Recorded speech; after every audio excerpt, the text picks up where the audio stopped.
This program features live coverage of an African safari and may include animal kills and carcasses. Viewer discretion is advised.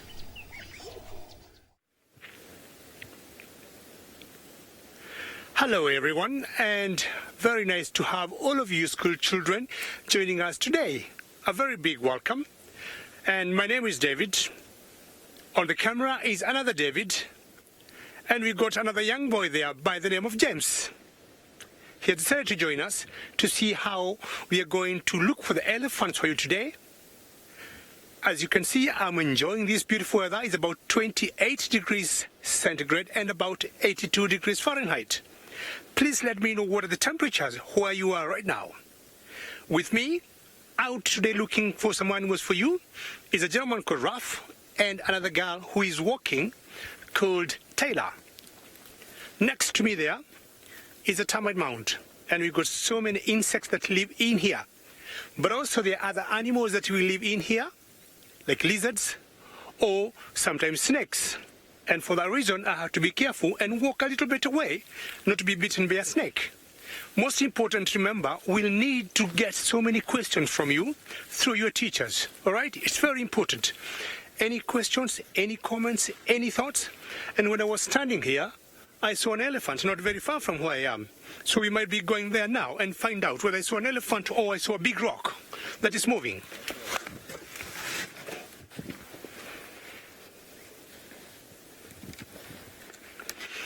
All right, and let's head out and find out, did I see an elephant or a big rock? And in the meantime, we'll take you to Ralph, and he'll say hello to all of you. Thank you, David, and hello to all the school groups. Welcome aboard with me, Ralph Kirsten. You're watching Safari Live, and my cameraman here is Ferg. How's it, Ferg? Now, good afternoon, everybody, and don't forget to send us your questions and your comments through your teacher, because we're going to have a wonderful game drive this afternoon. It's nice and warm, and we've been able to find a couple of animals here in the thickets. There's a wildebeest over there. He's just hiding himself a little bit in the shade because it is a little bit warm now in the afternoon, but I'm sure we'll be able to get a little bit closer in a minute. I just want to see if he's going to show himself or not. You see, he's got a nice set of horns on him, if he will show, and there's also an impala walking there behind him too. Now, it looks like he might just be coming out and showing himself a bit better there. I wonder what he's watching. They need to be careful here because there are all sorts of predators around, like lions and leopards and even the odd cheetah. But for now, they seem to be quite happy because mostly the predators move around at night, except for the cheetah, of course. Now, it seems like my good friend, or Rafiki Dave, has found the largest land mammal.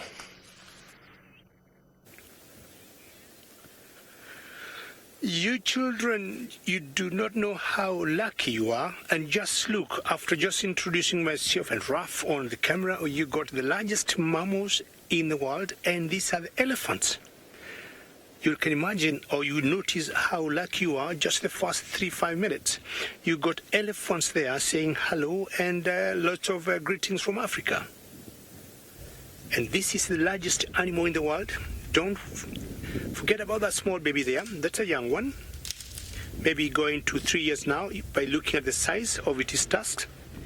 But elephants are the largest land mammals. I'm sure you know we've got other mammals that are larger than elephants that will be in water like the whales. But where we are in Africa and anywhere else you go on land, this will be the largest mammal or the largest animal you'll ever see. Some of them, like the big males, will weigh 5,000 kilos.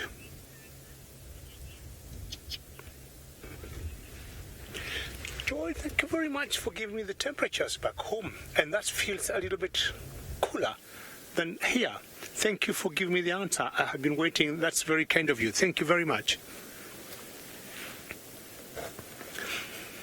So we have that one that's watching at us. It was eating before, and when we got here, she stopped and she's just looking at us. And as she feels comfortable with us, she'll continue grazing again or eating again.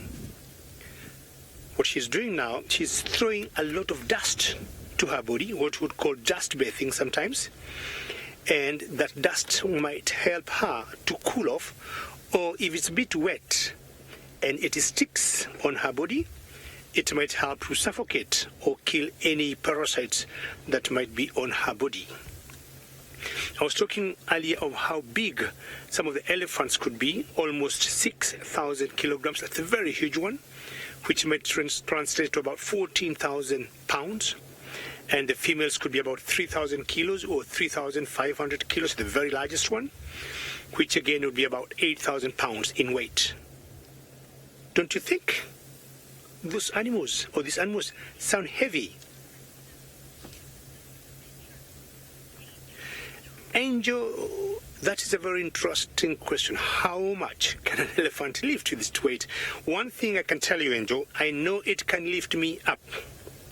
I don't know how heavy or what could be the heaviest weight it could get, but I can tell you, me and you, Angel, these elephants can lift us up. I would want to find out, maybe, not today or maybe next time, we'll let you know what's the heaviest weight an elephant can lift. But I can tell you for a fact, it can lift a small car of, say, even 2 tons. It can lift it upside down. They're very strong, and the trunks are very important to elephants.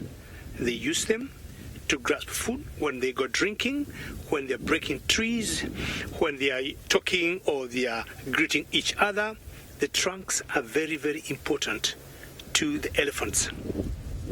They got so many muscles in them, as long as they're very tall, but got so many muscles in them because they need to use them to do all those things I mentioned earlier. And one of my colleagues, Taylor, is walking around, and let us hear what she has for you. Well, we haven't gone too far away from camp just yet, and we're still looking for all sorts of cool things on this bushwalk. My name is Taylor, and on camera with me is Craig, and then also we have someone helping us out on this bushwalk. There's Herbert.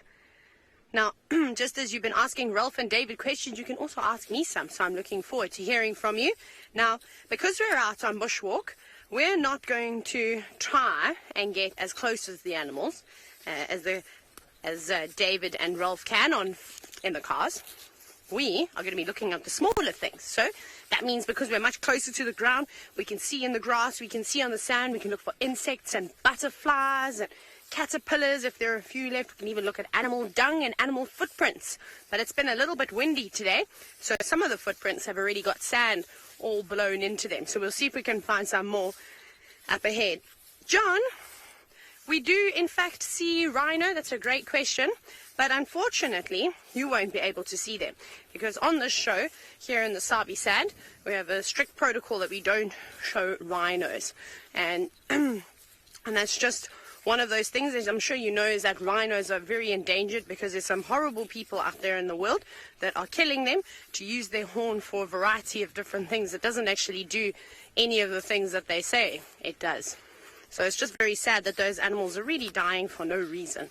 So anyway, so we try to protect them as much as we can, and but we get to see them all the time.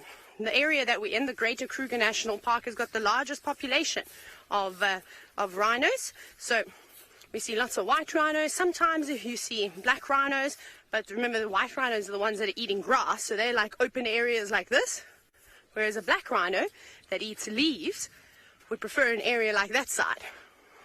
So in between those trees, that's where they would probably be. They can be quite shy and they don't always like to spend a lot of time out in the open. But if you get to see a black rhino, you've got to count yourself very, very lucky because there are not many of them left out here. We're going to keep looking. I think a lot of the animals are hiding from the wind. Maybe have gone down into some of these drainage lines. So I think we will do the same thing. Off you go to Ralph, who's still with the wildebeest. Well, yes, we do have a wildebeest here, but we've also got some Impala, and it looks like this is the boys' club, because you know that Impala, only the males have horns. With wildebeest, both the male and the females have horns, but this one here is a male. He's on his own, and that's one of the ways that you can tell what it is, if it's a boy or a girl, because the girls all like staying together in groups, whereas the boys, or the males, they sometimes stay on their own, looking after their territory. And, well, these Impala and this wildebeest are just eating a little bit while the wind is now blowing through the later part of this afternoon.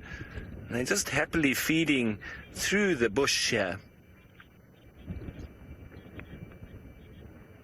Now, Elizabeth, how many species of animals live in Africa? Well, there is over 1,000, because we've got over 350 species of birds. We've got many different species of frogs. We've got insects. We've got mammals. We've got fish. We've got all sorts of things. So there are thousands of different species of animals that we have here. But these two species that we're looking at right now are getting quite worried. I wonder if it's because the wind is blowing and they are a little bit edgy because they can't hear properly, or if they're smelling that there's a leopard nearby. I wonder. I'm just going to sit here a little bit longer and see what they're worried about. You see how stiff he is? He's looking like he's a little bit worried that maybe there's a predator nearby. And you see he's very focused in that direction. So while we wait and see if there is a predator about to show himself out of the grass, let's head you back to David with those lovely elephants. I'm still with my elephants here, enjoying elephants, and I'm sure you kids, if you didn't know, elephants are the most entertaining animals you'd see in Africa, because they'll always be doing something, either eating or drinking, shaking their bodies, looking at you or you looking at them. So what we have now of the small herd of elephants that we got here, this is the largest of them all. And to me, she looks like to be the matriarch, or she is in charge of the rest. A matriarch would mean the leader female. And if you talk of a leader male, it will be a patriarch. So I think the one we see in front of us there is the matriarch, or the mother leader of all what we got here. Now I'm going to request David to move slowly to the right, and then we are going to see the other Ellis, or the other elephants.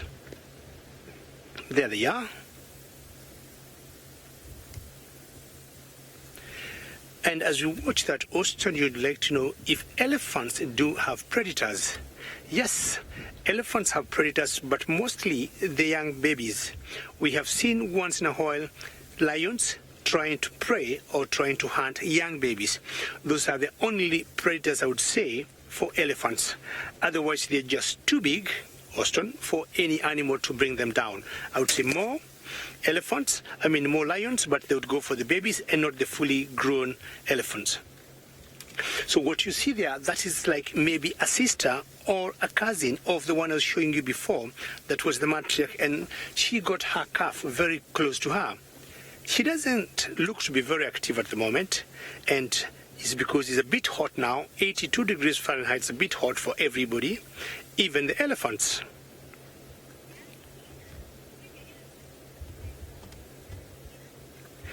Angelina, you'd like to know when elephants form their tusks, and that happens when they're about 2.5 years to 3 years is when, Angelina, the tusks start coming out. Some may come a little bit earlier, but in average, Angelina, 2.5 years is when the tusks start coming out.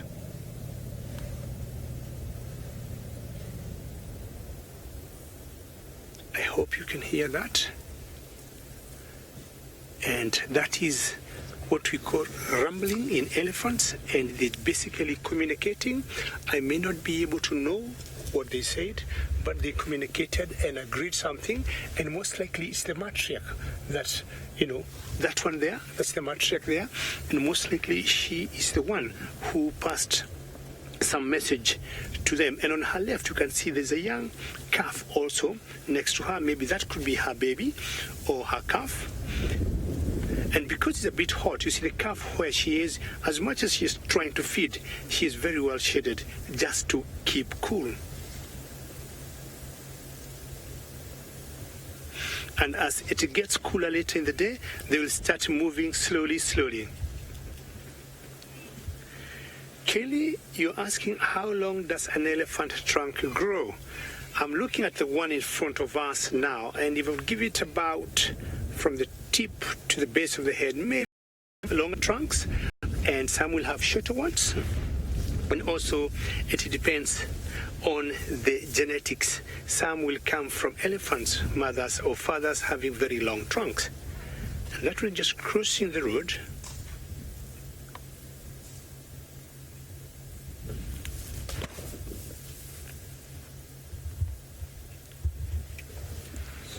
So that tells you she's not happy of something.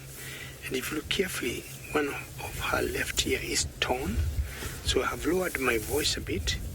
Sometimes when they do that, they're passing a message to you.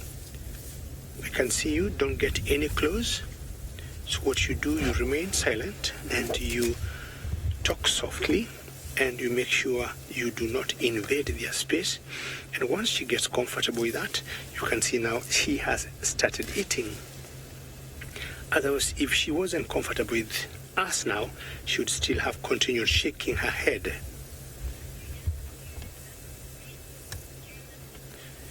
And do you know what? You'd like to know what elephants use as defense. And tusks that you can see there, the white ones there, which are like their canine teeth, that's what they use as a defense. And you'd imagine being poked by a tusk like that. That's what they use for defense. And also they may use their trunks, which also act like hands to hold or ward off an attacker. But more often than not, they use their tusks for defense. If need be, they may have to run, but before they run, they'll always use their tusk and as much as they can to defend themselves. Raf got a surprise for all of you.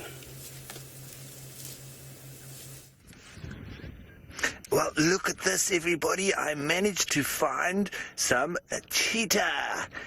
And these two are quite young cheetah, and you can see they've got very fat bellies because this morning they managed to catch and eat a little kudu, which was a shame for the kudu, but they were the cheetah were looking very hungry, and it looked like they needed to eat something very soon. And luckily their mom is a very good hunter, and she managed to chase and catch and kill the kudu, and they have now got very fat bellies because they've spent the entire morning eating the kudu. So look at that, and look how cute they are, hey?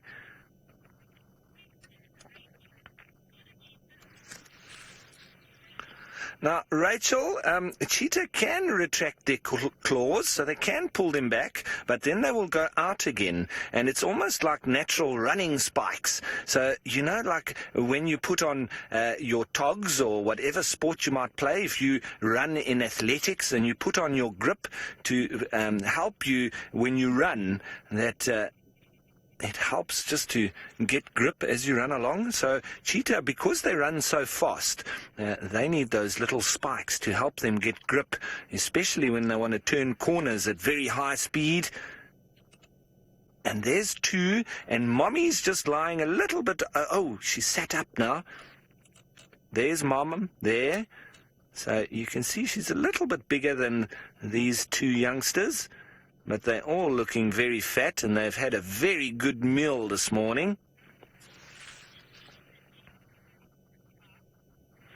Now, Noel, thanks for your question. Cheetah are able to run so fast because they've been evolving over many, many hundreds of years for them to be exactly the shape that they are now.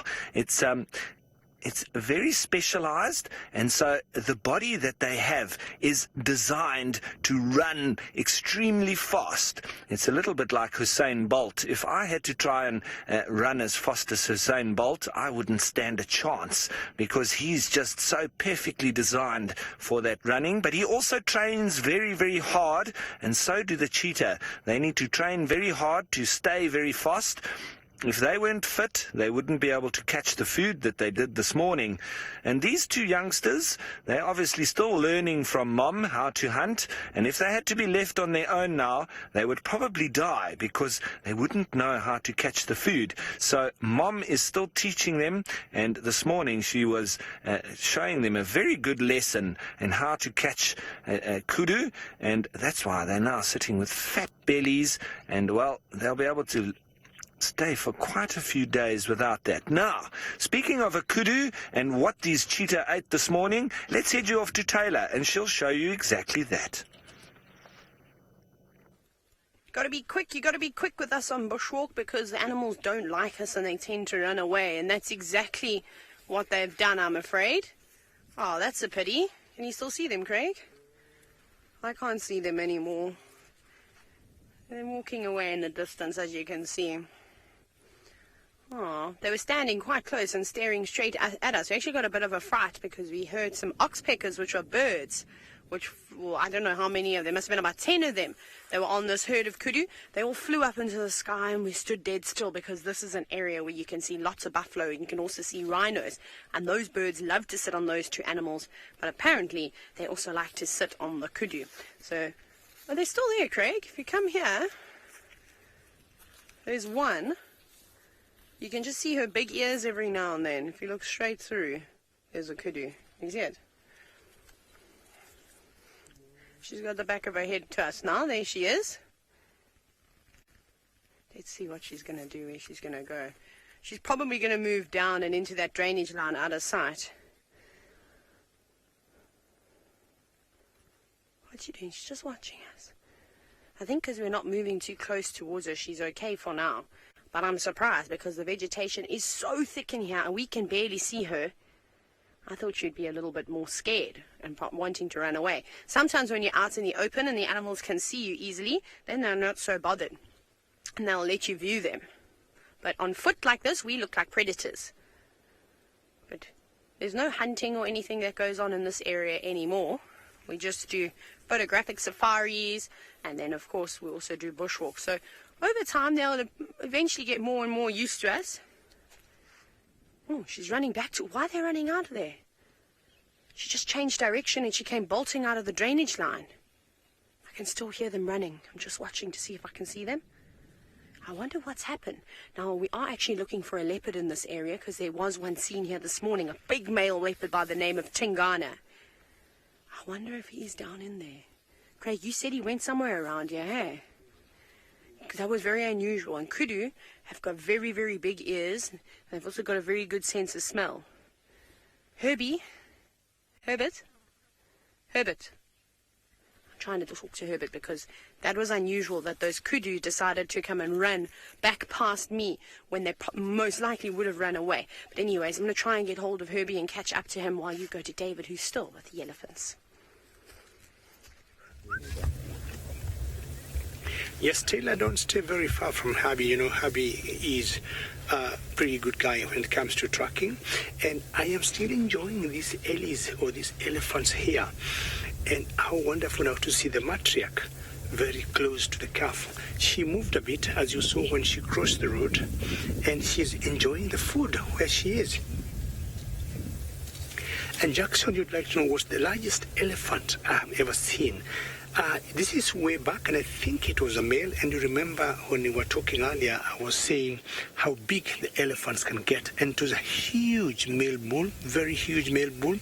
It must have died, because that's a long time ago. And it is the size I was trying to give you ideas of how heavy elephants can be. And it must have been about almost 14,000 pounds in weight. But that's like about 8-10 years ago. He was a big bull. But even the female here that you can see, by any standard, she's a big one too.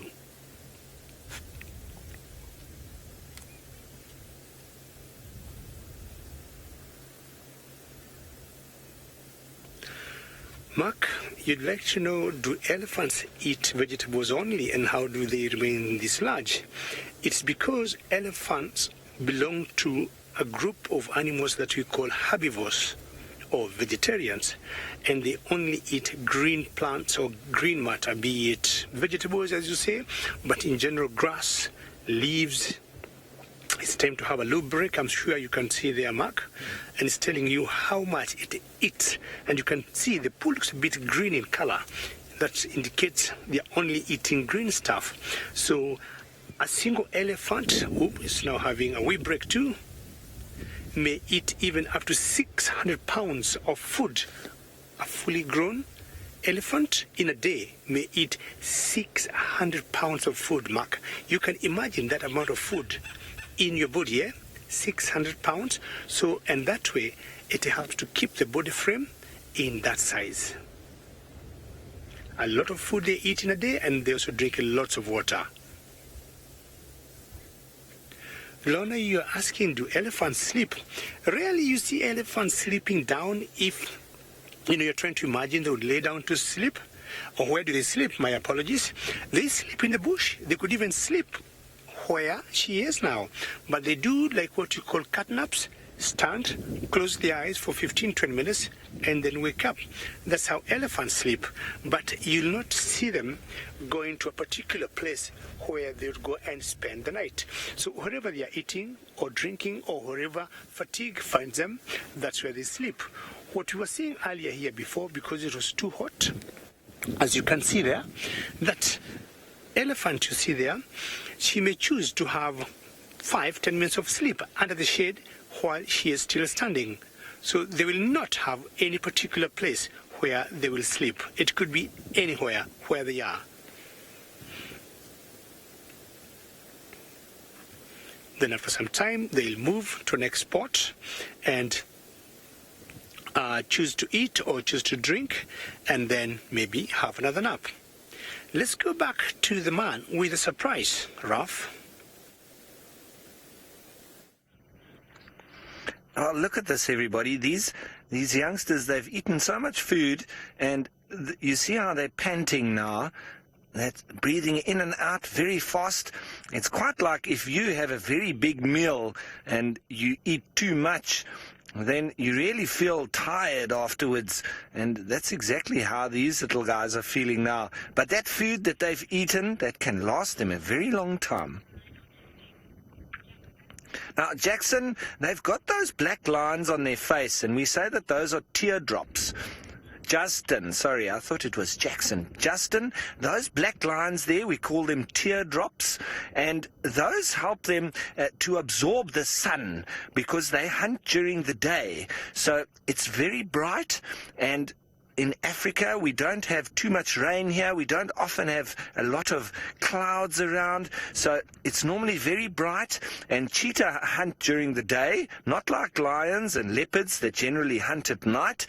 They need to see in the dark. Well, the cheetah need to see very well during the day. And those black lines there help to stop the glare. It's almost like wearing sunglasses, but natural sunglasses. So that's why they have those little stripes down the side of their face. And that's also one of the ways that we see that it's actually a cheetah, because they can look quite similar to leopards in lots of ways, but leopards won't have those black stripes coming down the side of their face.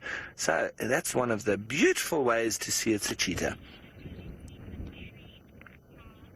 Now, cheetah don't only sleep in trees, and that's how we can see here where they're lying on the ground. They will go up a little bit in trees, and we see that sometimes, but it's mostly leopards that will go up in the tree, and that's quite special about leopards. They often take their food up into the tree, they often sleep up in the trees, and they get their food away from the pesky hyenas and maybe the lions that could maybe come and steal their food. But you see, cheetah, they hunt during the day, so they try and avoid the hyenas and the lions, and they also have to eat very fast, like they've done today, so that the food is finished by the time the vultures and the hyenas and the leopards and the lions realize that there's some meat around. So these cheetah have actually been very clever today. They quickly caught the kudu and they finished it up before anybody else even knew there was something to eat. Very clever, you cheetah, aren't you? And now that food that they've got in their belly, that can last them for a long time. I would say even up to about 2 weeks before they would have to eat again. I'm sure they'll eat before that. But if they didn't get anything, they could stay for a long time. It's quite surprising, hey? Because we can't last that long as humans. And this one looking quite sleepy now. Surely, the little youngsters, when they get to around about a year old, is when they normally leave their mum.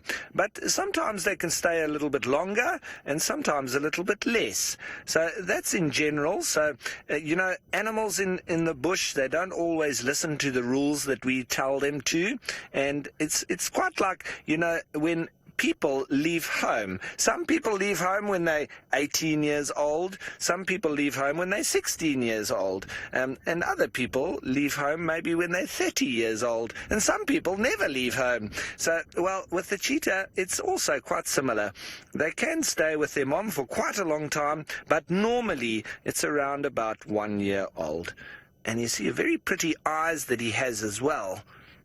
When he opens them and he's not having a snooze, I wonder what he's dreaming about. What do you think? You tell us. What do you think he's dreaming about? Think he's dreaming about chasing rabbits? Now, Kaylee, the cheetah, they do need to rest when they can because they are so well adapted to running fast that they're not as strong as the other predators like the lions and the leopards. And so when they get a chance, they do need to take as much rest as they can. But they normally move around during the day, and then they do sleep a lot at night. That's very, very nice to see these cheetah lying nice out in the open, and this is where they normally like the best. Camden, cheetah aren't one of the cats that roar. They're not like lions that do the or the leopard, which does a the cheetah almost sounds like a little bird. It's like a ew, ew, a very squeaky noise, so they don't roar at all. And they actually can purr as well, like your little kitty cat that you have at home. You see now, I think he's listening to me when I was making those noises, and at least he's showing us his beautiful eyes. Look at that. What a good-looking young cheetah. Eh? Pretty. Very nice. I wonder how long they'll let us watch them for, because cheetah also don't really stay in one place for very long, and then they move off, so we always struggle to find them because of that.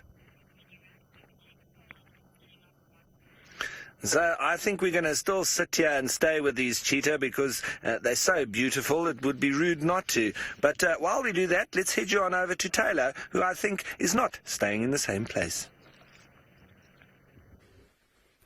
No, Ralph, we're not like the cheetah today. We're on the move. We're all go from us here on bushwalk because we're trying to find a leopard. Now, we haven't found our leopard yet, and I think the reason for that, Craig, can you see, that is because of the animal that left the dung that you're looking at. So the elephants were here, and I think that they chased him around a bit.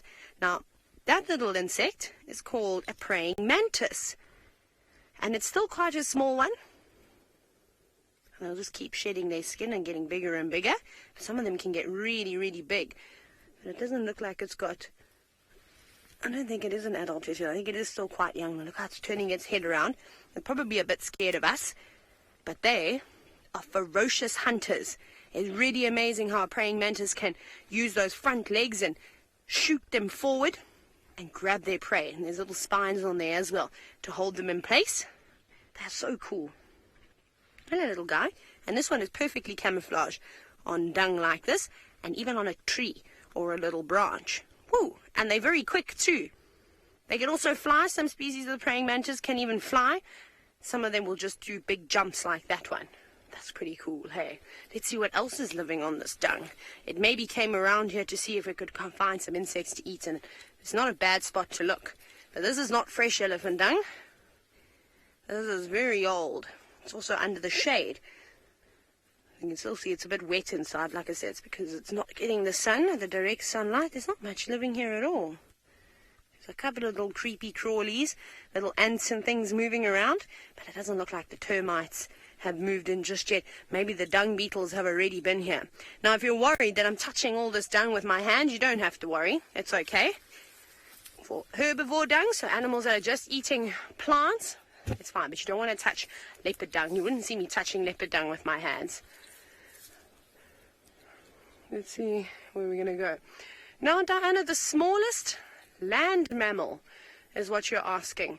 Well, seeing as we're talking about carnivores, shall I tell you very quickly about one of my favorite, the smallest carnivore? That is the dwarf mongoose. We might see some today. They're really quite cool. I suppose some of the smaller mammals are going to go down to be mice or a little shrew of sorts, something along those lines, but I actually can't think of the top of my head which is the smallest little mammal that we get here. I can tell you the smallest bird, that's a grey pendulum tit. That's a really tiny little thing, only about that big, and they bop around the tops of the bushes. We might even see some of them too. But the smaller mammals, so like the rats and the mice and the elephant shrews and things like that, they're quite difficult to see. Even to try and see a squirrel out here can sometimes be quite difficult because they're so quick, and because there's lots of other things out here that want to eat them. So they need to make sure that they hide away the best that they can. Because if they just stand out in the open, like the elephants were, they'd be in a lot of trouble and they'd probably get eaten. Now, even those cheetah that Ralph was sitting with, especially those youngsters, would find a lot of fun in chasing a mouse around. Yes, these guys would eat on all sorts of different things, but luckily for them, they've got a very, very clever mom. And look how fat those bellies are. It's almost unbelievable that they could eat so much meat all in one sitting. And when they stand up, it looks like they've got a baby in there.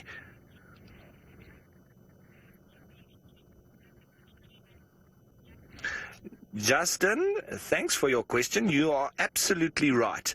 Baby cheetah, they do mimic honey badgers because honey badgers have got such a reputation for being aggressive and chasing off any other predators that the little cubs, their coloration it's almost identical to that of a honey badger. So they've got like a black and white coat on their backs when they are very young.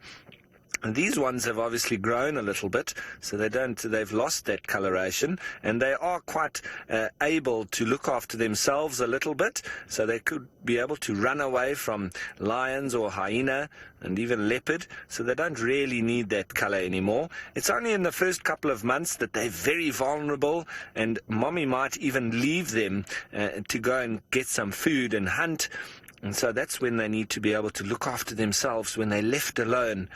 And it's good for them to look like a honey badger then. But you can see the nice fluffy coat. It's quite rough, is the coat of a cheetah. And they've got also a very rough tongue that they use to lick the meat. It actually helps to be able to pull off some of the meat when they are feeding. And very big ears so that they can hear as well when they're looking for food or if there's any other predators.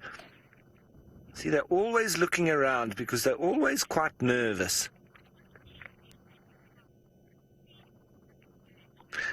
Ernie, cheetah will use their spots so that they can camouflage themselves in the long grass and so that they can sneak up on their prey like the kudu this morning so they can get nice and close, and then they use their speed to run and catch the animals that they need to eat.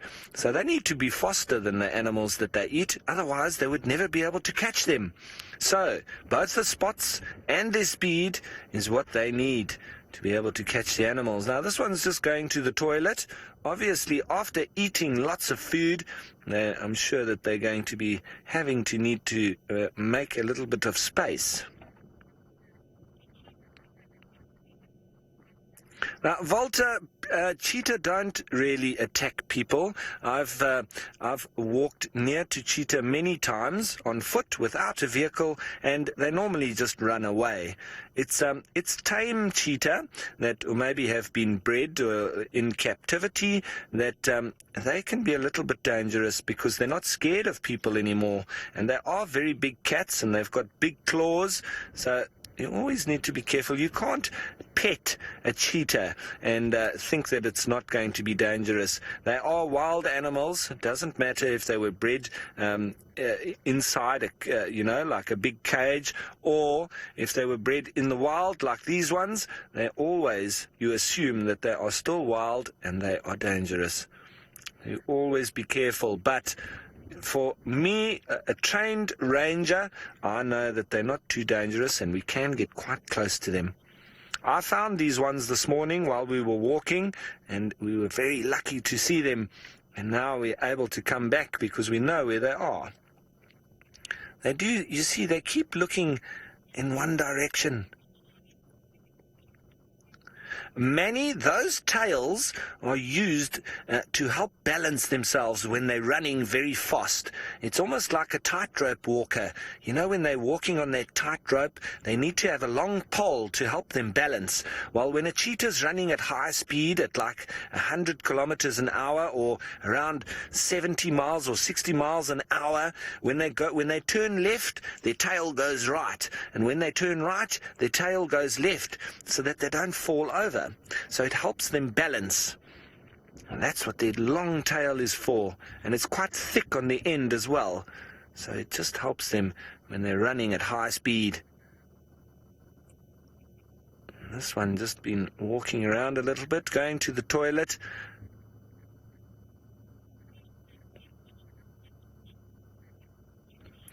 Now, Emily, the fur of the cheetah it's quite thick, but it's almost like as thick as a pin. So it is quite thick. If you see how thin your hair is, then a cheetah's hair is actually quite thick, because it's probably 2 or 3 times the thickness of your hair. So if you take 2 or 3 of your hairs and put them together, that's more or less the thickness of a cheetah's hair. But they are still very pretty, aren't they? I know I keep saying it, but I can't help it. Especially these young ones. They are very cute. Very, very cute. He's watching. There is some movement of vehicles, but they are quite used to the cars. That's also people that are coming on safari here. They're coming to look at the animals just like us. But we all know that the rules. We don't get too close to them, we don't scare them, and we don't make any problems for them. Now, Ella, cheetah can live, I think it's for about 20 years. So a little bit like your little kitty cat at home. That's quite a good age for a cheetah. But they probably live a little bit less than that, mostly. But they can live to about that age. So it's about 20 years of age. But these ones have still got a very long life ahead of them, because they're probably less than a year old, I would say. They're growing very fast, and with a very clever mom that they've got, they're going to get all the food that they need, and they'll grow even faster.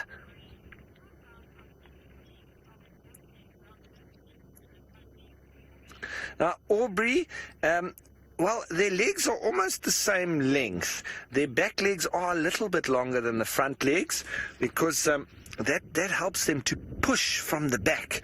And they've got lots of power in the back legs to help them get to such high speeds. So a little bit longer in the back, but almost exactly the same length. And I would say that if I stand up, they probably come up to about my waist. So they're actually quite tall cats.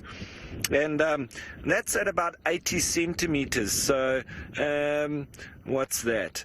That's about 3.5 feet. It's probably about a yard. I don't know what is the best for me to tell you, but about 80 centimeters. So, as I say, it's probably up to about my waist. But I'm quite tall, so some of you, that would come up almost to your armpits. It depends on how tall you are. But a cheetah is quite a tall cat. They're very skinny, though. They're built just for speed. And that's why they need to be careful of the other predators, because the other predators are all a lot stronger than them. And that's why they're always quite nervous.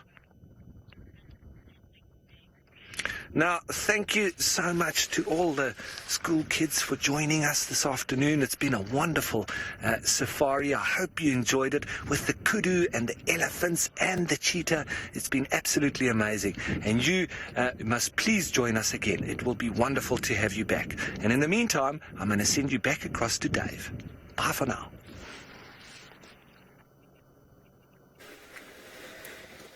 Thank you very much, and what a great drive it has been, eh? Cheetahs, elephants, Taylor walking and showing you some tracks on the ground. I'm sure you've all been excited, and we're really grateful for all your questions, eh? It has been fantastic. So we've been trying to see whether we could get a leopard for you. We haven't seen any, but we haven't even seen any tracks. But hopefully the next session we have you on board will be able to show you a leopard, something different from the cheetahs or something similar. They are all cats or maybe even lions.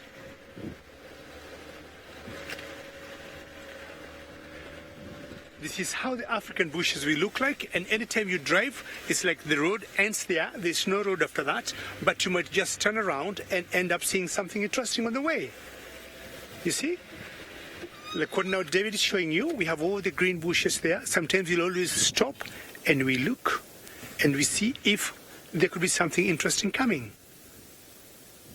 The times we look like that and we see some tips of tails of leopards just walking in the bushes.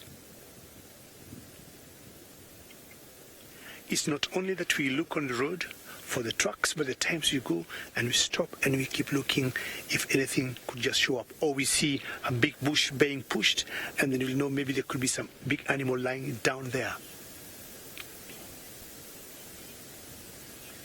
Leah, you'd like to know whether we got cheetahs in Kenya?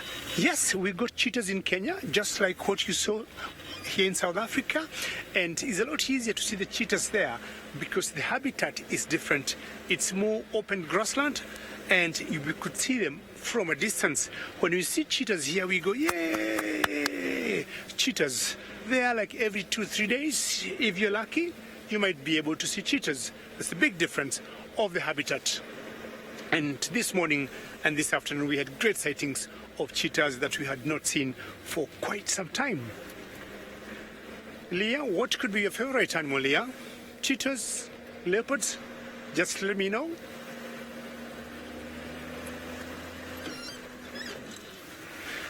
As you use your eyes on the ground, you never know what you see. And any track can help you lead to a predator.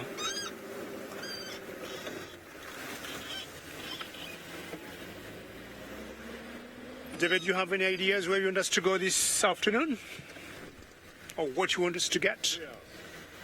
Treehouse done. All right. David thinks we should take you to the treehouse waterhole.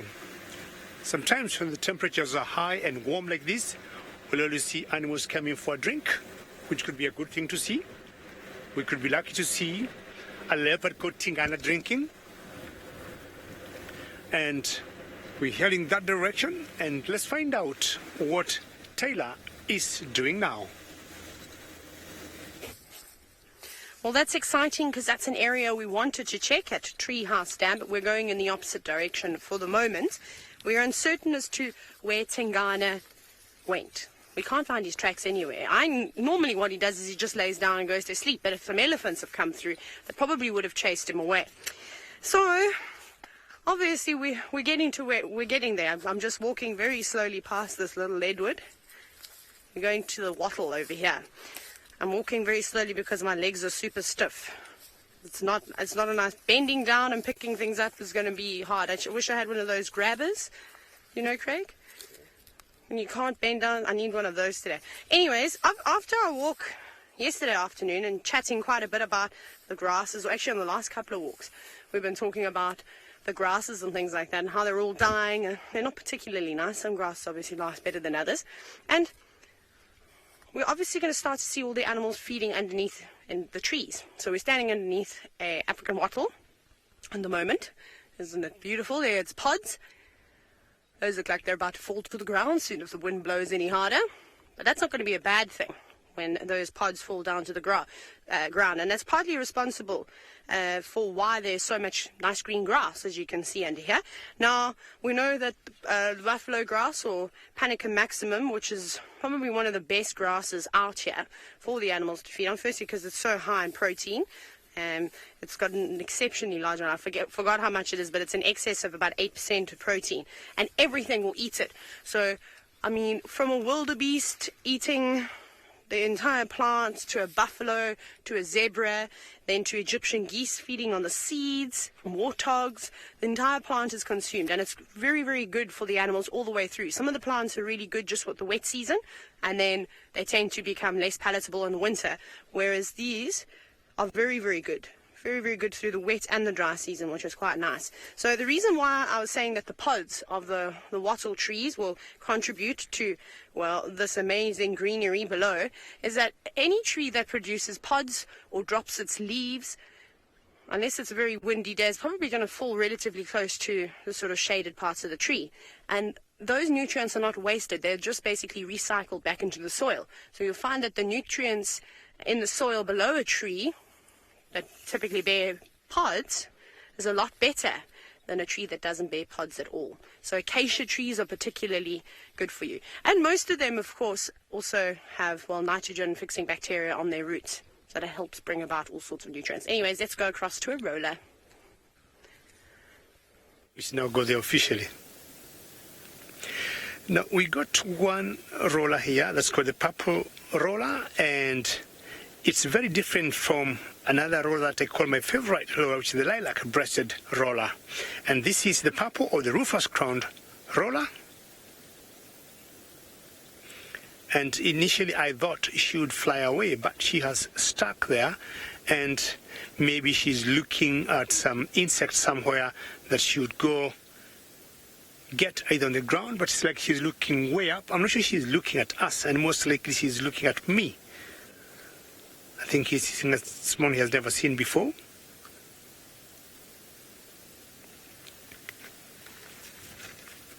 We got about other types of rollers, but I think the most beautiful one is the lilac-breasted roller. And this one just blends in very well there. And most likely she would be looking and waiting to dive or fly down and get some food, an insect or a beetle. That's what they feed on. And you can see the wind, how it got some nice breeze. Paula, yes, I agree with you, and the sky is so blue, blue, blue, and not a single cloud. That means you're not getting rains, and you'll be seeing more of these birds, Paula. I don't know how the sky looks at you outside where you are, and please remember your comments are very welcome, or any questions, hashtag Safari Live as usual, or keep following us on a YouTube chat stream, please. That's a very beautiful sky. David is showing you, Paula, more of the clear sky we got at the moment, and that could translate in having good star night tonight. Even able to be out, we'll be looking at the stars. We might have a very clear sky watching the stars. Right, quite beautiful there, and maybe we'll move on, find out if we'll have some other different type of rollers to look at, and she'll stay there enjoying and finding out if she'll get something to bite. All right. In the meantime, let's go back to the cheetahs with Ruff. So we've just switched around here just to come and get a closer look on Mum. And she's also got a lovely, massive belly. And she's still quite nervous. It's like she can never relax. She has like a quick cat nap, and then she's up looking around, and then down she goes again. Looks for the minute though she is relaxing a little bit now, but then you see it's very short-lived.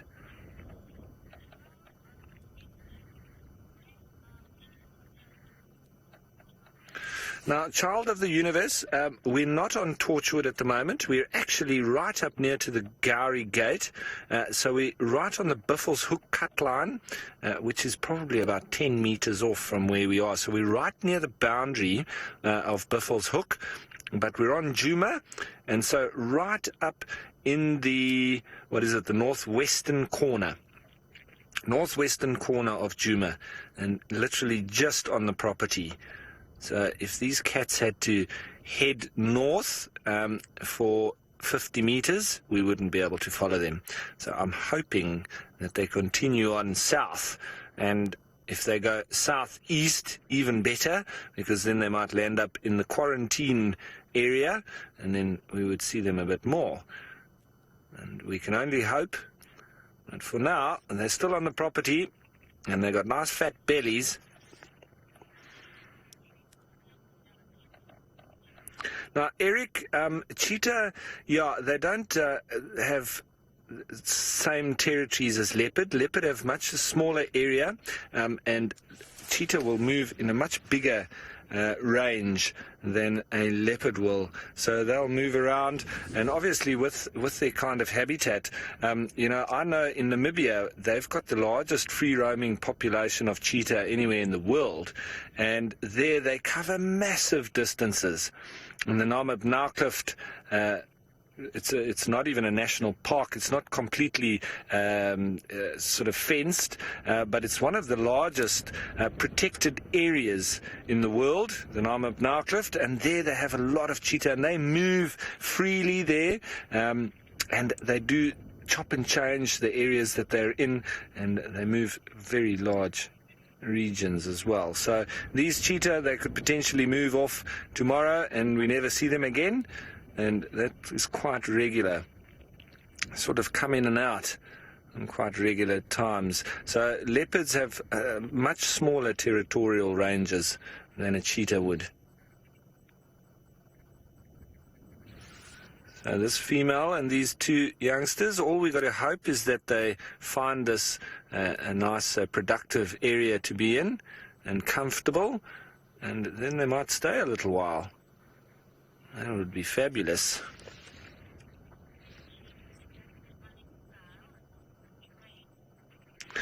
Now, Paul, a cheetah, yes, they can adapt their running style to different terrains. Obviously, I've seen cheetah hunting in thickets, in very thick bush. I watched that.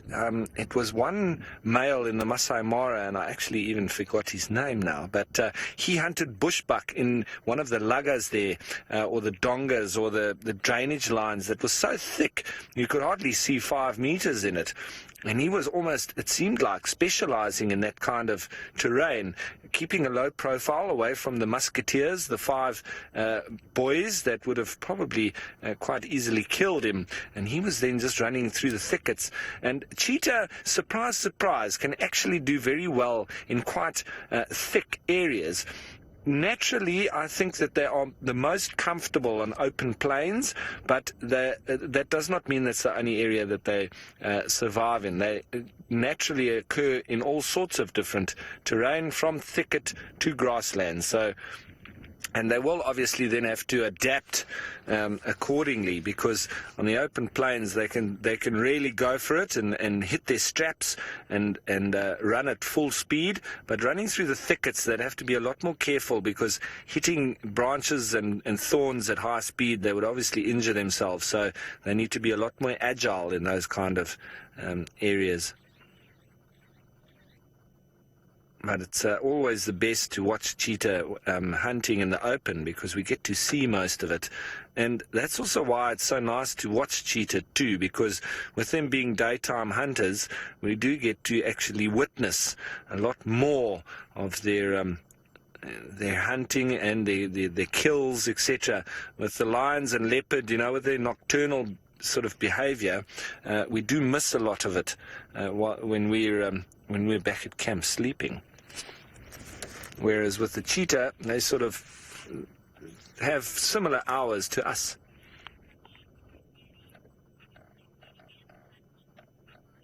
Now, Kwan, with such full bellies like that, the potential is there for them to not eat for 10 days, even up to about 2 weeks, but at that stage they'll be really hungry. So I'll put my money on about 7 to 10 days. So in about a week, they'll probably start looking again for some more food. They could kill before that, but they could really survive on a good few days.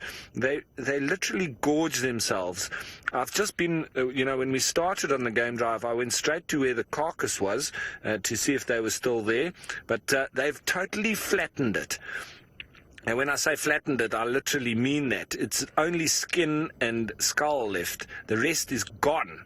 It is finished, and it's all in their bellies there. So that's one of their adaptations as cheetah. They are extremely fast eaters, and they need to be because the other predators, once they pick up that there's meat around, it's even 2 jackals can chase cheetah off a kill. I've seen that happen, and vultures chase them off as well. So all of that energy expended on killing a kudu, and the potential is there that they could just be chased off. And if that happens a couple of times, they can literally exhaust themselves and die of pure exhaustion. So they really need to eat fast once they've made a kill and get that energy and protein into their bellies, and as much as possible, as fast as possible, before anybody else picks up that they're around and that they've got meat. That's also why they've probably moved away from that carcass as well, because now the hyenas can move in and they can have their fill of the skin and skull that's left, but they're nowhere in the area. They're a good few hundred meters away, and this female's probably quite experienced in the fact that she knows she needs to get her cubs away from any potential danger, and lying up next to a carcass is just inviting trouble. So she's doing the best thing for herself and for her cubs. Now, Gina, the cheetah can have up to 6 cubs at a time. It's been known for them to have that, but generally I would say it's probably 2 to 3. That's probably the general amount, but they can easily have 4. Most common I've seen is 3. With most cheetah that I've come across with young cubs, 3, and it's not always that all of them survive. So it would be interesting to know whether she's had more cubs and the others just didn't survive. They got taken out by hyenas, or they possibly were weak and they didn't make it, or she's got 2 now, but that's not to say that she only had 2. She might have had more. She might have had 3 or 4, and they just haven't made it. Quite regular that happens. So one of the survival strategies then of a cheetah would be to have more cubs, in the hope that there would be at least 1 or 2 that then make it. So this is a very lazy 3 cheetahs that we're sitting with, but, well, I think it's very interesting all the same. Now, let's head you off to the bushwalk team. I hear they're strolling along. We'll be strolling. That's what we'll be doing. Have a look at this little feather. Let's play a game, shall we? Not the kind that's going to end in a horror story, though. Hashtag Safari Live. Who's this from? Well, actually, lots of them on the ground. Look, Craig, there's another one. Yo. There's another one. That one's a bit wet, though. Lots of them. This should help give you a clue as to who it is. There were even more. Kirsten, stop guessing. Kirsty's giving the most ridiculous answers. I'm not talking to you currently. I'm asking the viewers a question, not your opinion. Where are the other feathers? I saw lots of them. Where did they go? Surprised, because there's no tree. Obviously, I suppose they're light there. It would have blown with the wind. Okay, well, there were a couple of them. It might have been a bit further down than we were at, but that's okay. So that will give you a clue. Do you want one more look? Can I have one more look?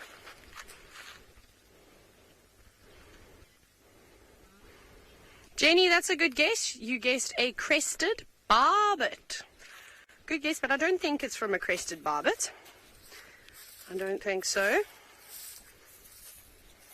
Florida, you're right. You said a chicken. Well done. That's exactly what it is. No, it's not. It's not a chicken.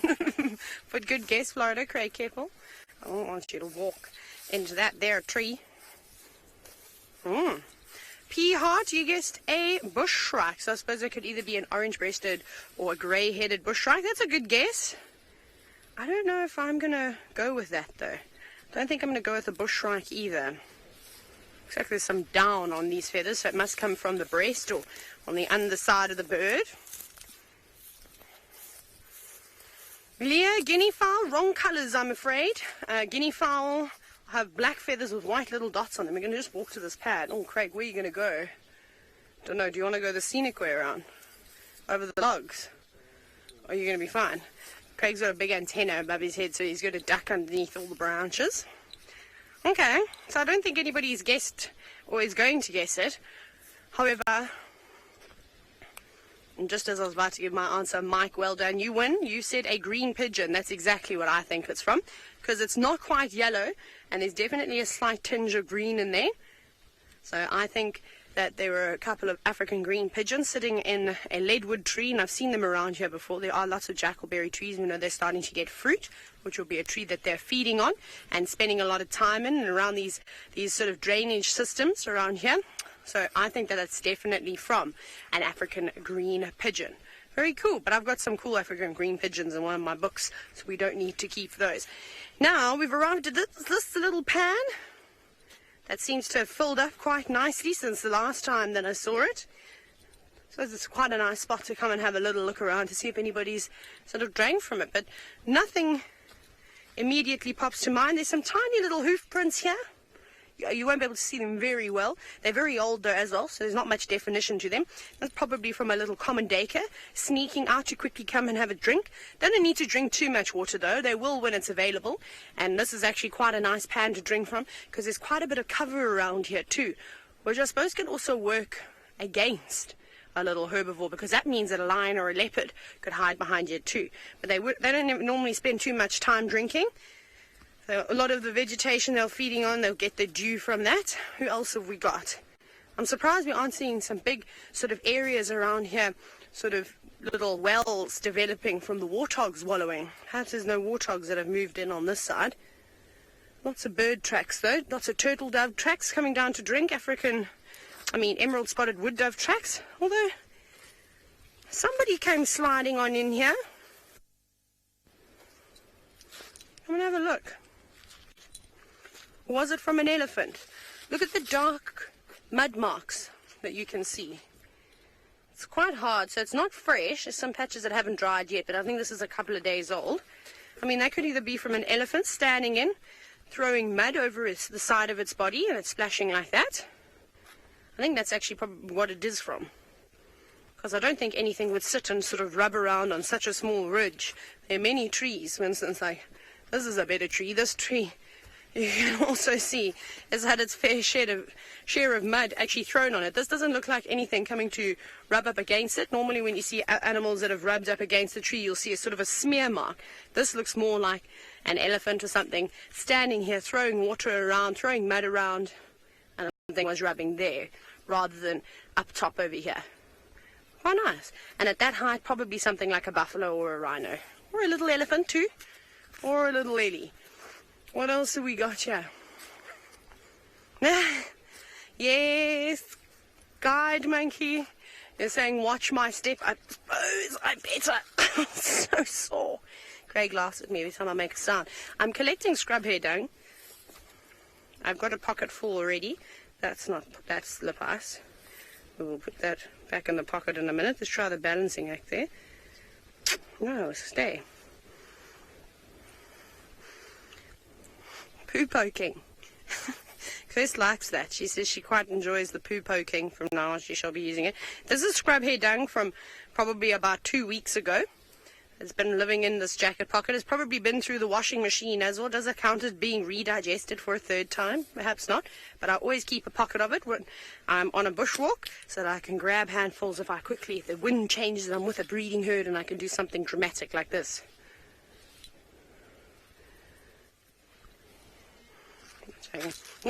No one's going to be doing anything like that, so that's of course what we just pretend to do when we have guests to make us look like we know exactly what's going on in the bush. Anyway, David has arrived at some hippos. I wonder if they're the 3 most entertaining hippos of Buffelshoek Dam.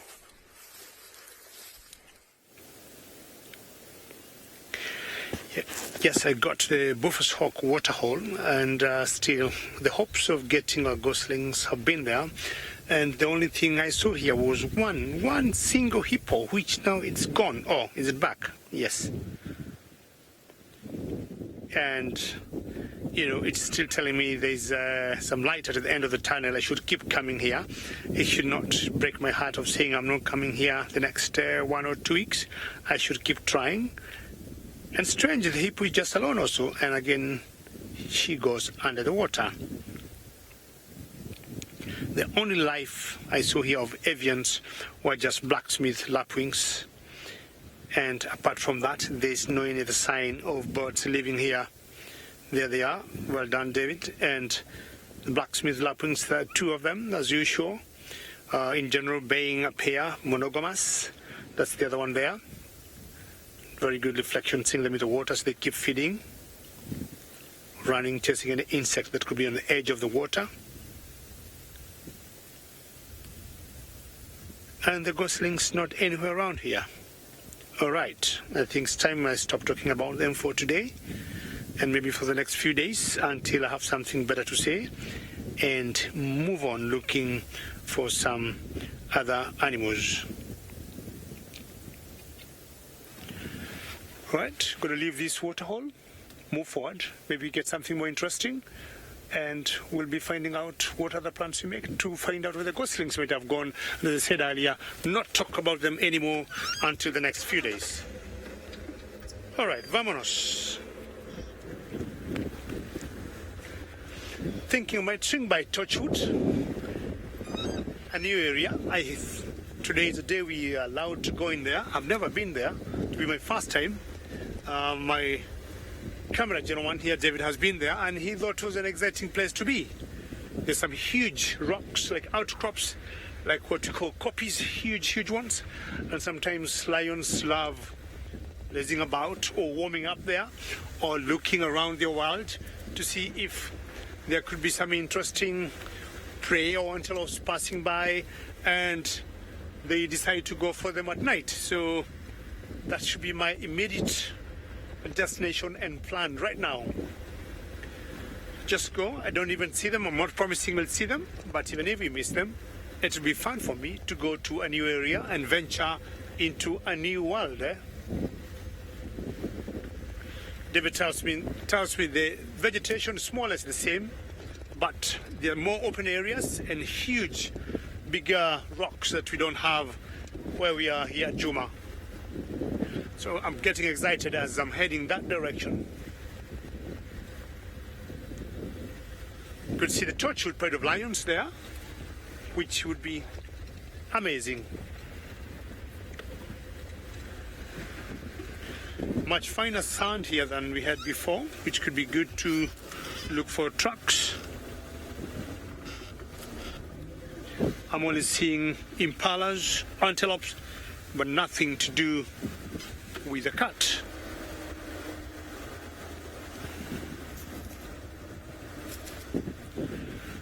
Right, Ralph got another big elephant.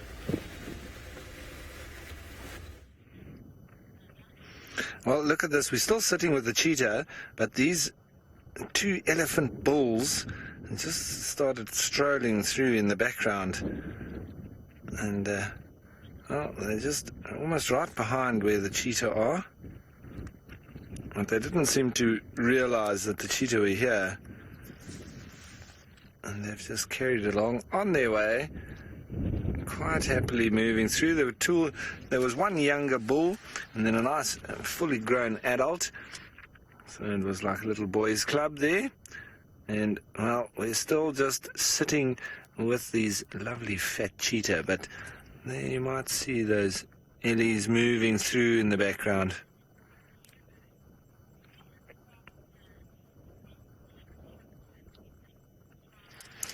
Now, child of the universe, oh, there's the elephant there now, coming through, well spotted, Ferg.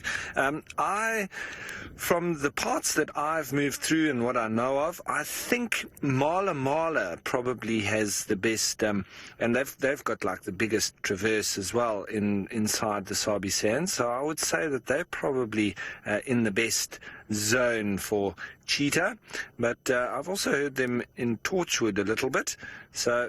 Well, let's hope that these cheetah find Djuma, the perfect habitat, and they just stay here and make it home. That's what I'm hoping for.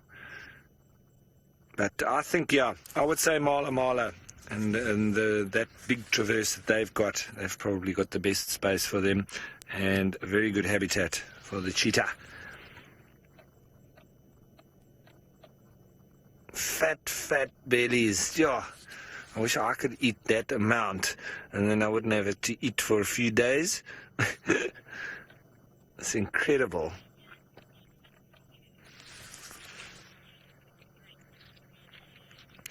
Me to you, cheetah are pretty water dependent, but they can go quite long periods without drinking.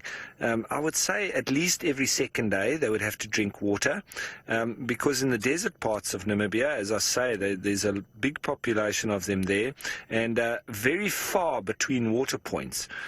So they're not a true desert-adapted animal in that they don't need to drink open-standing water like a oryx or a springbok or a ground squirrel, and the ostriches. They never need to drink water ever. However, a cheetah does need to drink water, and regularly. So I would say they can probably go maximum maybe 3 days without water, probably quite similar to us. With them having eaten like this, I wouldn't be surprised if they do go off and drink at some stage quite soon. Maybe this evening, maybe after they've had their lovely cat nap and their snooze here. We are very close to Sydney's dam, which is just off of the property. There's also some little pans just to our south as well, where they could get some water and go for a drink. So I wouldn't be surprised if that's next on the agenda of these cheetah, unless they've already been for a drink and then they've come here after they left the carcass. So, because we came back after this morning's drive, and some of the staff all came to have a look because it was so exciting that cheetah are back on the property that everybody wanted to come and have a look, even down to Amanda, our lovely cook in the kitchen. She also wanted to come and have a look, and why wouldn't you? So she came through, had a look, and then after that, between then and now, they've moved. So whether they went for a drink in between, I'm not quite sure. But I wouldn't be surprised if they do still go for another drink and help the digestion. Now, who cares? And that's not me saying who cares. Yes, I'm answering that question to who cares.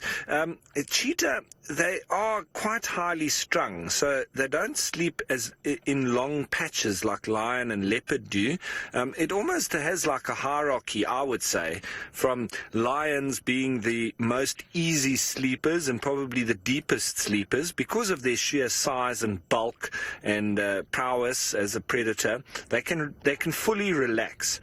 Then I would say it's the leopard that can sleep very well, especially when they're up in a tree and they're pretty confident that nothing can get up there to them. And then it's obviously down to the cheetah, who very highly strung. They're always looking over their shoulder. But they can sleep, a good few hours during the day and a good few hours at night. But as I say, they're always edgy, always nervous, always looking over their shoulder. And so it's sort of very patchy with cheetah. And even as we sit here, they're lying, they're relaxed in the sense that their body is flat on the ground. But look at her. She's continuously looking around and not at ease. And so are the two youngsters as well. And that's just sort of pure genetic behavior of cheetah. They need to be like that in order to survive. So natural selection has said that, has landed up being with the cheetah. The nervous ones are the ones that are actually going to survive. And so that gene is now bred through in all of the cheetah. Nervous cheetah equals a living cheetah. See how he's always watching over. We just saw that was just those Wildebeest and Impala that we were watching earlier. And I don't know if he's having a look over at the Impala with the idea of hunting them, or if he's concerned that there might be something on its way. Matt, I think that the reason these cheetah are here today is for the exact reason I was chatting about the particular topic yesterday, complete randomness. I think that they are just randomly here. They randomly spotted a kudu, and it was probably perfect timing, and random perfect timing at that. So, randomness, like we chatted about, it really does work well if you're quite random in your movements, etc. You can actually land up getting quite lucky. But for any particular reason, I'm not quite sure that they've been pushed off, or they've been evading another cat or another group of cheetah or lions or leopard or whatever. I personally think it's totally random that they have now arrived on Djuma. What's he doing there? Chasing insects or flies? You're going to plop down now. There we go. Oops. Down he goes for another little cat nap. That's always nice, though, with cheetah. Even though they do sleep, even when they've eaten, etc., they'll still be reasonably active because of their nervous nature. They sit up, they look around, they flop back down. 2 minutes later, they sit up again, they look around, they flop back down. So not like lions, which, if this was lions, I would have left long ago already, because they're lying on their back and maybe they flick their tail. But anyway, maybe just change my position slightly. In the meantime, let's head you off to David. I wonder what he's been able to find. Yes, changing positions is always welcome in the bush, because also that changes all the dynamics of where you are. And we're just having a small little argument here with my younger brother David, telling me he saw lions the other day in Torchwood, where we are not very far from there, and definitely we are going to see them. And I warned him and cautioned him that might not be a very good thing to say, because there's no guarantee. And that reminded me of a place I used to work in East Africa, where as a guide you'd have a game scout, not like where you have game scout sitting here. You'll have a game scout at the back of the car there, and they would stand up, and that would give them a higher elevation or vantage point to be able to see where I cannot see at my eyes level. And I would say the spotter, as we would call them, the spotter was meant to go out with that particular day, did not show up, so I had to get another spotter who was on standby, who was not very experienced. He was very excited to hear he's going with me to spot the game. And we head out, and I could see the happiness and the joy in his heart. And he kept saying, let's go, let's go, let's go. And I asked him, what do you mean, let's go, let's go? I know where the lions are. And I'm like, 1 minute, we have just started. But when he was a young boy, when he was grazing, his father's goats and sheep, there's a place he had seen lions way back. And he thought those lions were still there 5 years later. And we drive and we get to a place, and he tells me, keep going. And then turn right, turn left, turn right. I'm like, 1 minute, where are the lions? You keep going. And then we reached one point, and he said, the lions were here. Not here, they were here. I'm like, you're a joker. We need to spot them now, not what you saw 5 years ago, eh? So, David, I'm giving you a warning. What you saw 3 days ago. I was laughing and thinking whether I am okay a very favorite drink.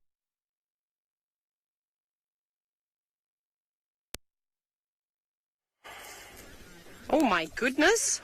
How terrible is that? Sorry about that. Gremlins. That's been a while.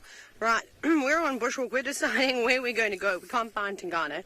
So we're deciding, do we go there and then risk the fate of being picked up? But I don't quite like standing in the middle of the wilderness late at night. So I think we should eventually cut down there. There's a nice big animal pathway just around the bend. We'll go down into the drainage line, have a little look around there. Maybe we'll get a couple of birds. It'll be quite cool. But for now, I just heard the go-away birds. They make strange sounds, those creatures. We found some blackjacks, though, and I'm glad I saw them before I walked into them, because these are particularly nasty things that, well, get stuck in your body. They're probably one of the best, when you can see, when it comes to getting stuck on animal fur. And it takes quite a bit to get out. I mean, if I had to put one of these in my hair now, oh, that would be a nightmare. I don't think I'd be able to get it out very well. And you can see just the way that it sticks to my arms.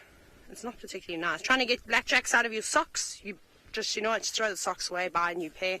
There's honestly no worth. I don't know any person patient enough in the world to sit and individually pull blackjacks up. But they're not supposed to be here. Fortunately, they got caught in all the lucerne bales being brought over from, well, probably from Europe, coming to South Africa, and now it's spread like wildfire, and you see them everywhere. So they're not very nice. What else have we got around here?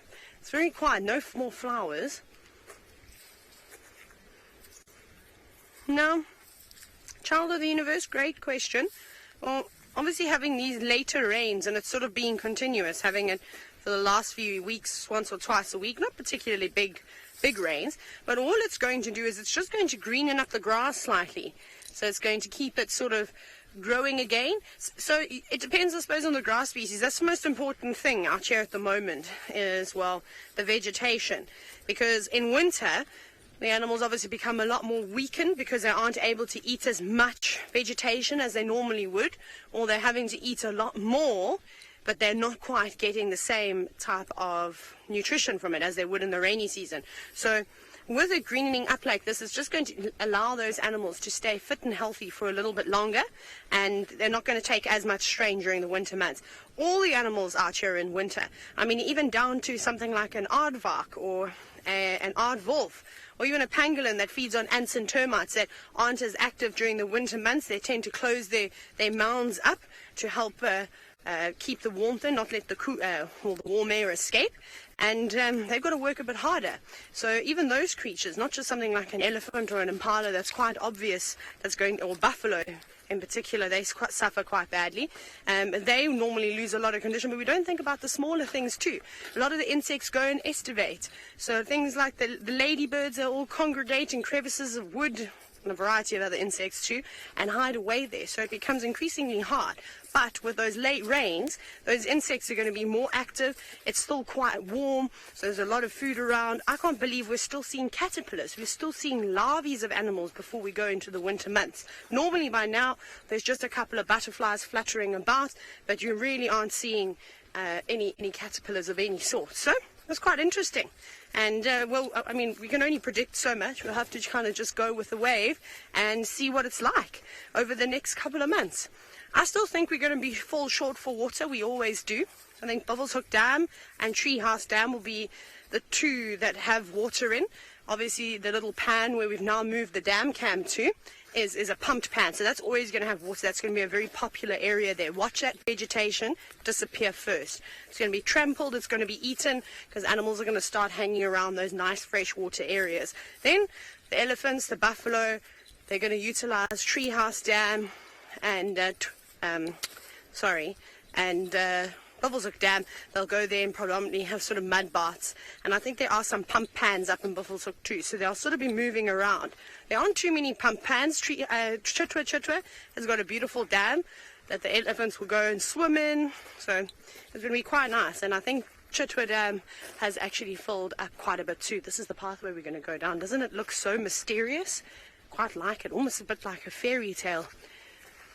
Maybe not a fairy tale. Maybe something more like Hansel and Gretel, where We're not sure where it's going to lead us to. I think it looks quite eerie, down into a drainage. We don't know what we're going to see. Well, those cheetahs are still having a well-deserved rest after a big meal. I don't even think they're going to twitch an ear. Yes, well, look at that. They are twitching ears and they're looking around, but they're not, and they're sitting up every now and then they flop back down, so they're not doing too much. But well, it's such a lovely sight to be in the presence of these cheetah that I'm just probably going to spend the best part of the drive, if not the entire drive. Well, we could probably call it a sit this time round, because I'm just going to be staying with this lot and really enjoying being next to them. There she goes for a little snooze again.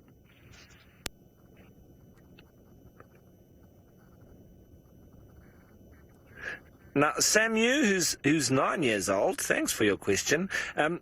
It's not really easy for them to run when they've got full bellies like this. So it's very unusual for them to try and hunt something when they've eaten so much. So I doubt that you will see them running anytime soon. It's going to take a few days for them to digest all that meat. So, no, and you'll see if she sits up or if she stands up, which I'm sure she will do at some stage, you'll see her stomach looks huge. She has really eaten a lot of meat. And for her to run like that, you know, if she had to run really fast for a while, I think she might actually regurgitate all of it. It probably wouldn't be very healthy for her. So all she's got to do, and these two youngsters, is literally exactly what she's doing now. Resting and digesting. In Afrikaans, we have a very nice saying, which is maag is vol, oog is toe, which means when your stomach is full, your eyes go closed, or you get very sleepy. And this is exactly the case here. So it's like after a nice Sunday roast and you've eaten almost too much, you really immediately are almost pretty much straight off to bed to go and digest all that lovely supper. That's exactly the case here. You can see how they are quite sleepy after the effort of catching the kudu, but also just from the pure thing of having a full belly. Do you see how never totally relaxed, huh? I would hate to be a cheetah. A very nervous nature. Oh, I can hear some Egyptian geese. I wonder if there's a chance that they could be the little goslings at Sydney's Dam. But always listening out, always on the lookout and on the listen out for any potential predators or anything else coming into the area, and then they would push off. It is quite windy today as well, so that's not helping things.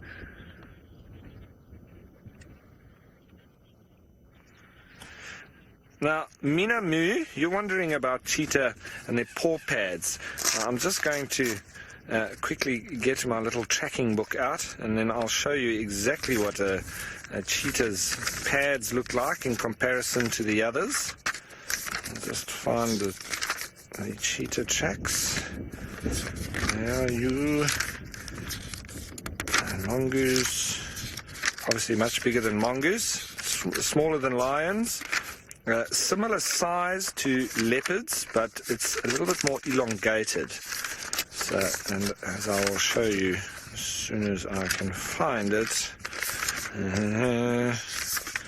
jackals, civet, baboons, here we go, hyena, domestic dog, right, leopard, lion, cheetah, there we go. Okay, so I'm going to stick it up here nicely in the light for you, Ferg. Up on the dash here. Is it better in the light? There we go. Okay, so these are cheetah here, and you can see nice 3 lobes, all right? Very long type of pad, and also you have that very clear indent over there. Whereas, if you're looking at a domestic dog, which is just below it here, Also the 3 lobes, which is quite unusual because you would think that it's being a dog. It's only got 2 lobes, but it does have 3. And the very important part is you see how that apex goes like a V, or it's rounded, but a rounded V at the top there. So that's the big difference with a lot of the animals. Now I'll just switch over and we can see the difference between a leopard track over here.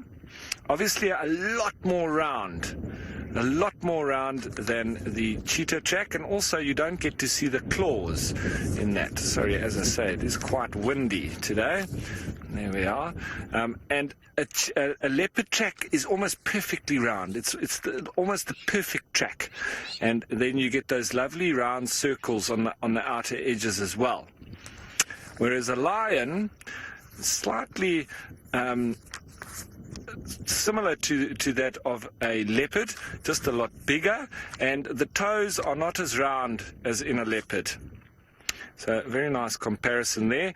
And they do, both the leopard and the lion, as well as the cheetah, have that indent on the top, but it's on the proximal pad, which is the back pad of both cheetah and leopard. It's almost like a V.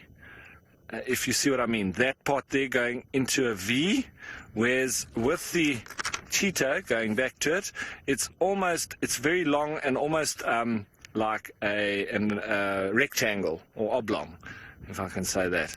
So, and you can often see the little claws in the tracks as well. So there you are, nice little difference between the cheetah, the leopard and the lion tracks. Also much more space between the back or proximal pad and the toes. So there you are. And there's the wild dog at the top. Very similar to a domestic dog, but we don't see that 3rd lobe in there. Also a V at the top of the proximal pad, and then otherwise quite similar to a jackal track, a little bit larger, however. So that's it. Oh, and it looks like this female cheetah has put her head up. She was listening to the little lesson. Now, these cheetah aren't going to be getting up to too much, but somebody that is getting up to quite a bit is Rafiki Dave. He's off on Torchwood. Let's see what he's doing out there.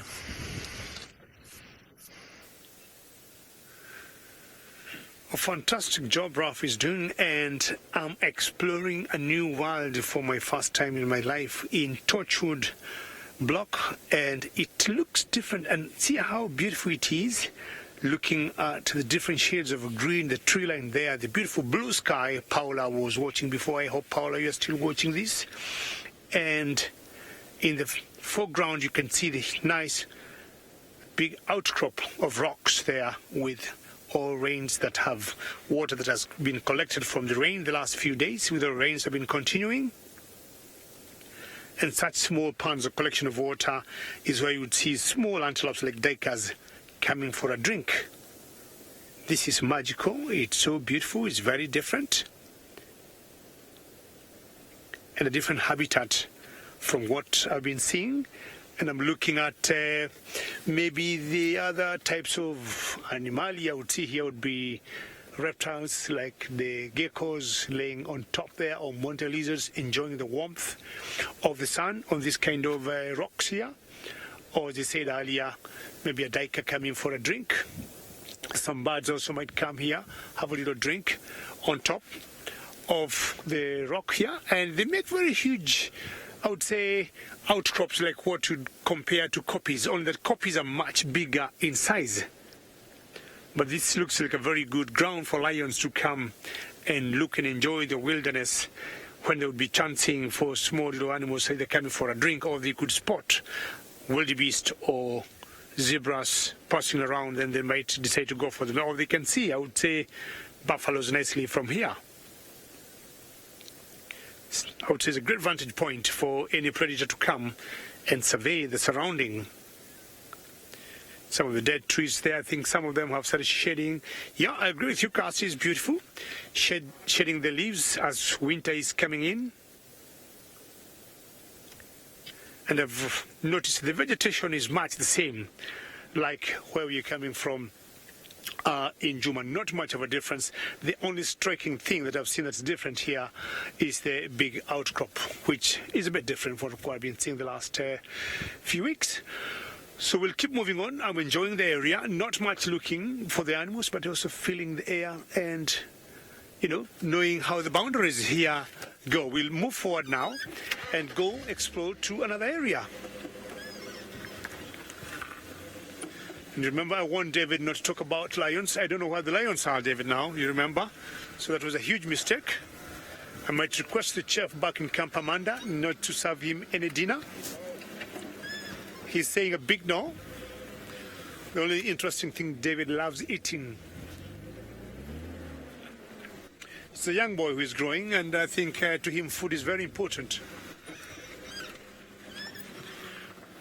Taylor got some tracks as I continue exploring my new world. I'm so glad you're enjoying exploring your new world. Now, we need to be a little bit careful over here. It's because we've seen some fresh signs of buffalo. There's some dung down this animal pathway. It's a bit far away. But I haven't actually seen any footprints of that buffalo. I thought that he would have been wallowing here, right in the middle. But it seems like not today. Must have just passed on through here, an old favourite route. But there are some other animals that were here maybe yesterday or the last few days. Look at these big tracks. They're like dinosaur feet in the mud. These are from hippos. And there were quite a few different hippos of varying sizes coming through here. Most likely late at night. I don't think to wallow at all. Maybe they just popped in to have a bit of a drink, because they were moving around quite a bit. Most of these hippos that we're seeing grazing here actually come all the way from Cheetah. Now, it sounds like it's quite far away, but as the crow flies, maybe only 4 or 5 kilometers, if even that, and we know that a hippo can quite easily travel over 8 kilometers in one night. And during heading into winter, that's only going to get further and further away to try and find suitable grass. But this is a really nice area for the animals to graze in. So why not, after a big night out, it's good to hydrate. So they've come through here, and it looks like they actually waded their way in. I'm not going to go much further, but a hippo doesn't mind the mud too much, but you can actually follow the footprints going right in, perhaps further in over here, to actually get a bit of a drink, or maybe even just to cover themselves in a bit of mud for a change, rather than just having some water. But again, this is a well-used pan. Lots and lots of different tracks. Like we've got some, looks like warthog tracks over here. That looks like a warthog track. They probably would have come in, you can see just over there, stepping in. Also, again, not old, nothing too fresh. Just a couple of bird tracks coming in to have a drink. But hippo tracks all the way around. Have a quick look here. Now, Saskia, I'd be a little bit nervous if I see a hippo right now. For me, buffalo and hippos are the two animals that I don't really want to see when I'm out on a bushwalk, especially not to surprise them. I suppose if you give them a bit of notice and you let them know that you're around from a distance away, the situation might not turn to hairy. But the problem comes in is when you surprise these animals. And a hippo sunk into this mud over here, we wouldn't see it. Look at the level difference. This is quite a high rise. It doesn't seem like much. It's probably less than 3 feet in sort of as high as the slope is in comparison to where the water is. But we came out from this drainage line below. We walked up. We wouldn't even see a buffalo or a hippo sitting in here. And that could be a little bit of a problem. Firstly, because mud has become now an obstacle. It's difficult to move away. You're not going to be able to run away as quickly as you would if you were out on land. And then also, hippos don't feel safe when they are out on land or in a little pool like this. Even if you approach a hippo in a vehicle and they're in a mud wallow, they're probably going to run into the bushes where they've got a bit more cover. So, surprising buffalo and hippo, not a good idea. So, I mean, I've seen lots of hippos on bushwalk before. We used to see them a lot down in the Eastern Cape, because down there were big rivers, the Kruger and the Bushman's River, that ran sort of up along these cliff faces or down below these cliff faces, and with beautiful forested areas. So it was nice and cool around there. So it wasn't unusual to see a hippo out during the day. And we used to often do our bushwalks early in the morning, because it gets quite hot down there. We didn't actually do too many late afternoon bushwalks. And then you'd see them just moving through the thicket. You'd hear that sound that a hippo makes as it's grabbing grass, as it constantly walks, because they don't really stand still. They kind of always on the go and munching about. So that was okay, but we'd view them from a distance. But when you surprise a hippo, And especially when it's in winter, as we've been talking about, when the animals are a lot more stressed for food, it's a problem. They might not react in that nice, calm way or run away from you like they normally would. So it's always best to be careful. But this time of the evening, it wouldn't surprise me if we did see a hippo. The sun's starting to go down, as you can see. Herbie's just relaxing. He's taking 5. He's reading. And the same for a buffalo. So we do have to be careful. There is another set of wallows not too far away from here, but I haven't heard any grunts and groans that a buffalo might make if it's suspected it had been spotted on foot. We haven't seen anything, and to be honest, we haven't really seen too many tracks either, but we know that there's that one buffalo bull that does like it around this area. So we do need to be careful as we start to make our way through the Mulwati and then back towards a camp again. Right, I know Ralph said those cheetah were moving closer to the boundary. I hope they haven't crossed yet.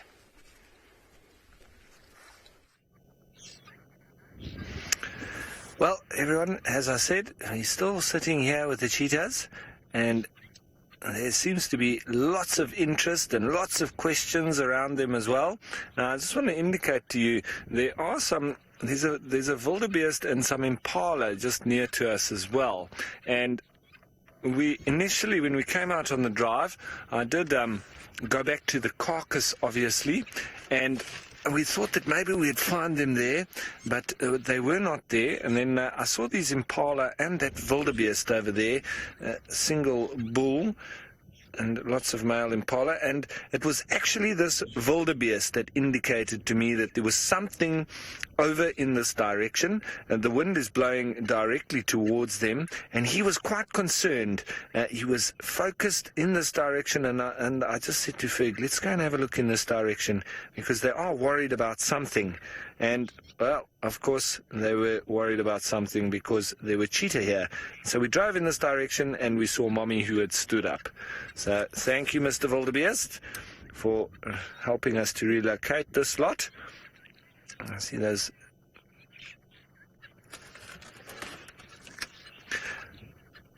Now, Carrie, it seems like that one of these cubs is a male, and I think it might be one male, one female, and I don't know the name of them.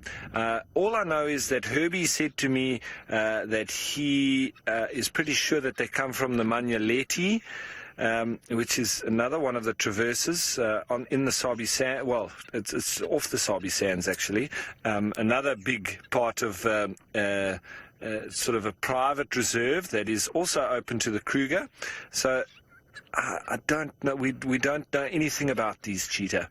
They're a nomadic 3 that have just arrived randomly, which is fantastic. But if they hang around and we get to know them a bit, maybe we'll find out a little bit more about their history, where they come from, what's going on. And as I say, I'll make some inquiries with the guides around.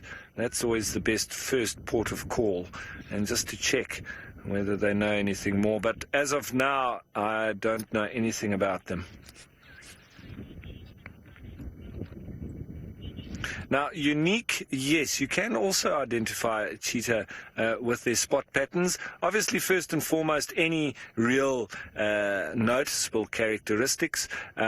But their spot pattern is slightly different to that with the lions and the leopard as well. But we'll have a look now at her, and we'll just go in a little bit there on her face, and she's perfect in the light there. So we'll just be able to go right in on her whiskers, and then you'll be able to see there that it is quite a lot different.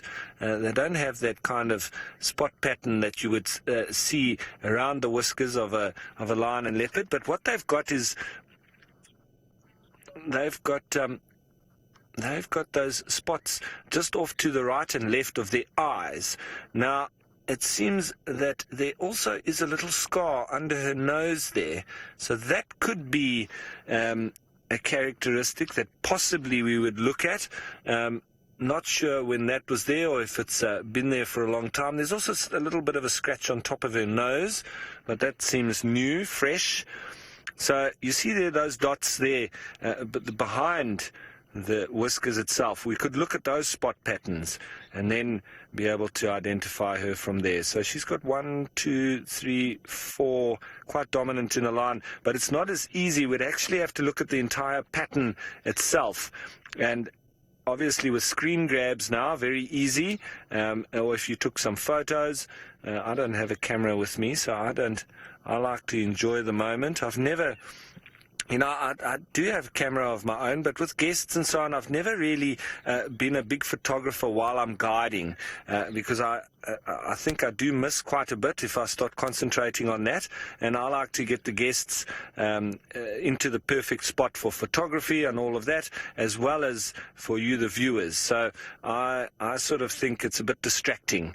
That's just my personal opinion as a guide. In the 20 years, I've never really found it a good thing for me as a guide to be photographing while I'm guiding other people. I have had my own cameras and taken it with me, but I sort of leave it on the side, and when I go out on my own, that's when I go and do my photography, but not while I'm at work. So that's just my opinion. I know lots of the guys, Tristan and Taylor, they take fantastic photos. Kestrel fox, you're asking me a question. I'm pretty sure that their pupils are round. We'll just double check it now. I think they normally should be. But sometimes, you get these questions that put you on the spot, and then I just actually want to double check. I'm pretty sure they are round, but we'll just see now when she turns back towards us. And I'm pretty sure she's not like a serpent, where she's got a vertical pupil. It should be round. One of the little cubbies has got his head up, but he's not facing perfectly for us to see. So let's wait for her just to turn back, and then we'll just double check that they are round. But I'm pretty sure they are. It's always funny, you get some questions that you just think, I never even thought about that. And that's one of those. Come on, show us your eyes. I'm sure they are around, because I can remember seeing them sort of focusing. There we are. Perfect. Yep. Double checked. They are around. I was thinking, sometimes when you say yes, no, of course they're round, and then the thing turns and they're completely different to what you've just said. But she is a pretty cat, isn't she? A little fly making its way up towards her eye there.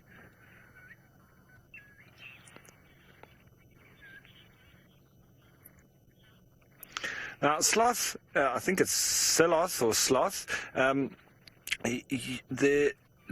numbers of... Sorry, Kirsten, say that to me again.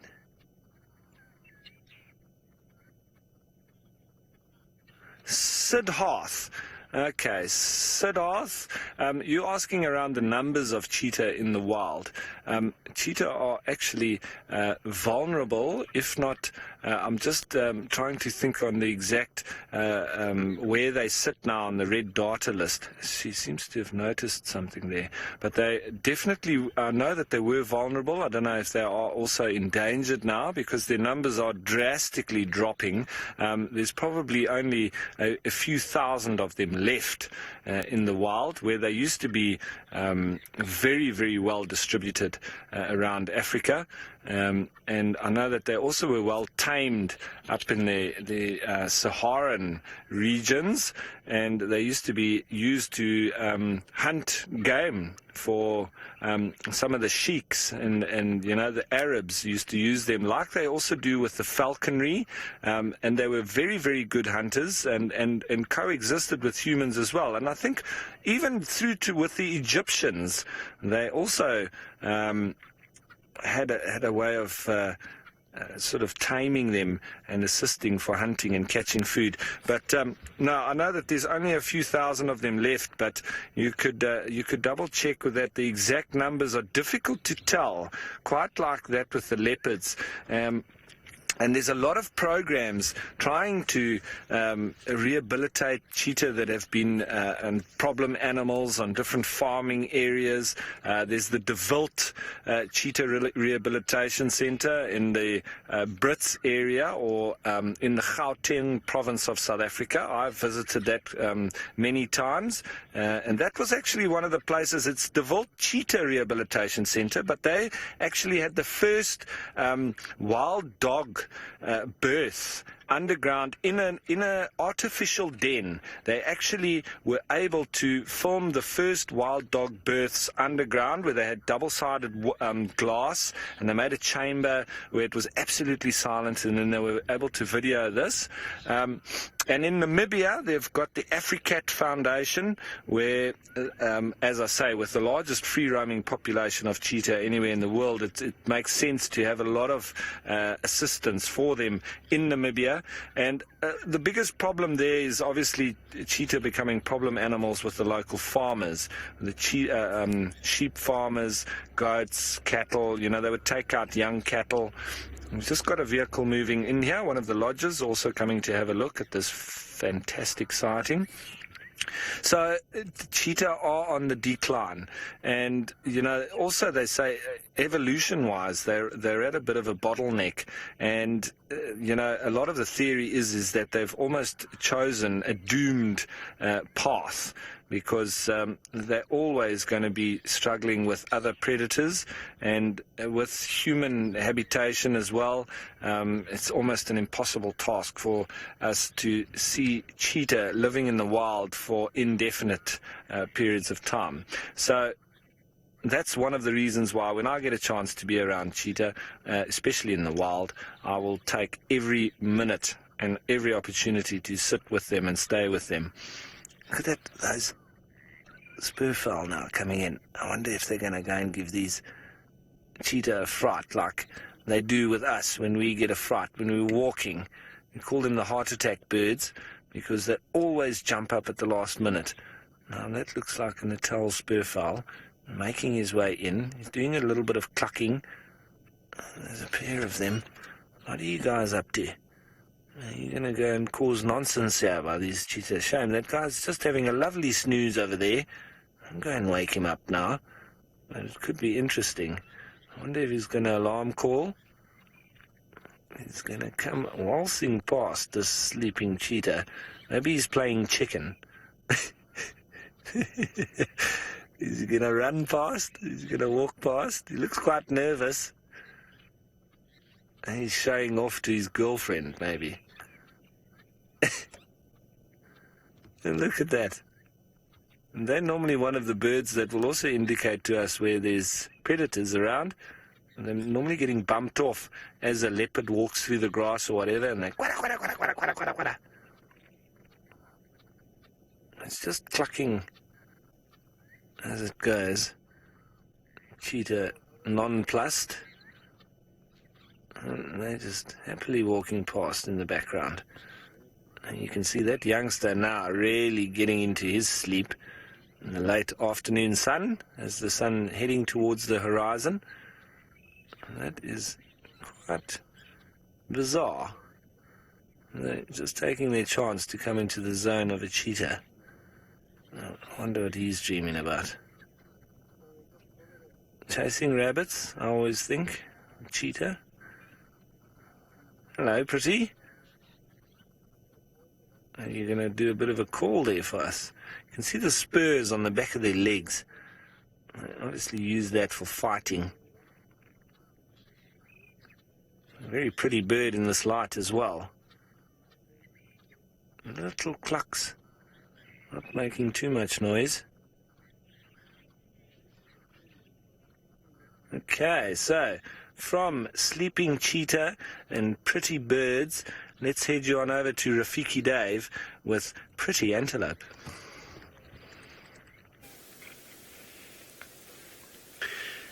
Yes, I hear the cheetahs brought down one of these species here. It brought down a kudu, and we still have more of them left. It's an indication, they happen to be many of them. There's a nice herd of kudu here, and the male just appeared then disappeared again. We'll just move forward a little bit so they can get a different view. David, what do you think? I'm going to move forward a little bit. And there's a nice herd of kudu around here with one huge, massive male. And they're doing what they like doing this time around when it cools off. And the male is somewhere there, got a huge rock of horns. Keep going, David, stop. Okay.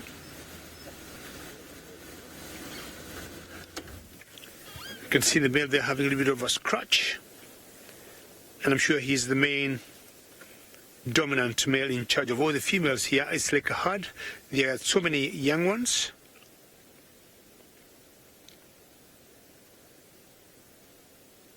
And this is the greater kudu. First animal I've seen since I've been to Torchwood. I would say, yeah, must be. I forgot about the lions of David. I thought he's a big joker. And look at the massive, or the big rack of horns with that male there.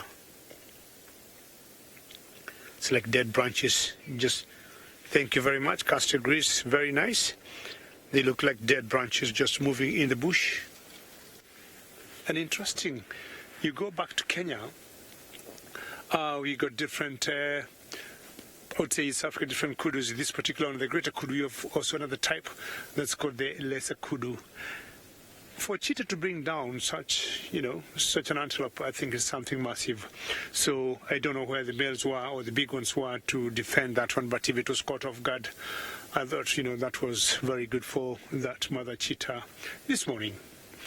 All right, I've seen some entertaining animals for the first time in Torchwood. I'll go looking for maybe cats and find out whether David's story still holds water or not.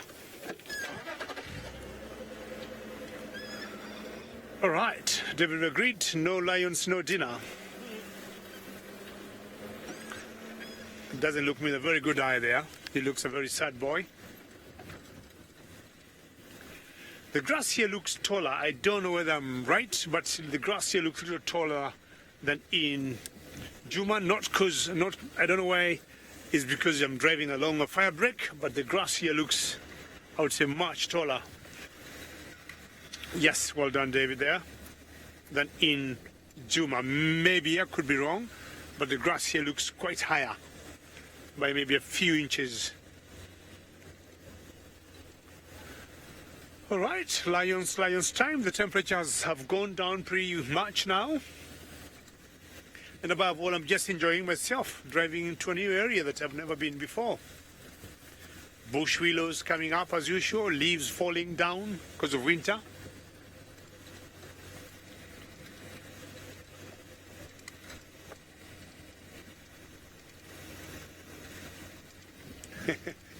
Falafioscon, if maybe I got your question right, how do you tell the greater David from the lesser David? Was that your question?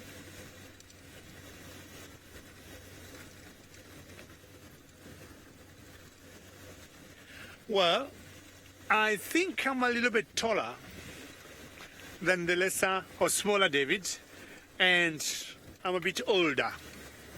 Or is it more old? He is younger. He eats twice the amount of food I eat. So anytime we're getting served by our chef by the name of Amanda, in a plate we see with its 2 portions, everybody in the camp knows that belongs to David. That's one way we tell the difference when it comes to eating. As I said earlier, I'm a little taller than him. And sorry, signal, we may go back to rough. We may go to rough now. Yes, cheetahs. That's all we're doing this afternoon. Thanks, Dave. He's on a road of exploration like I was yesterday. I'm sure he's loving it down that side in Torchwood. Well, I'm loving this with the cheetah as well. It's wonderful. Wonderful. Now, Mishman, I have not seen a king cheetah in the wild. I've only seen it in those rehabilitation centres, De Wild being one in question. I've seen them there. I've also seen them at Africat in Namibia as well. and fantastic foundations they have there.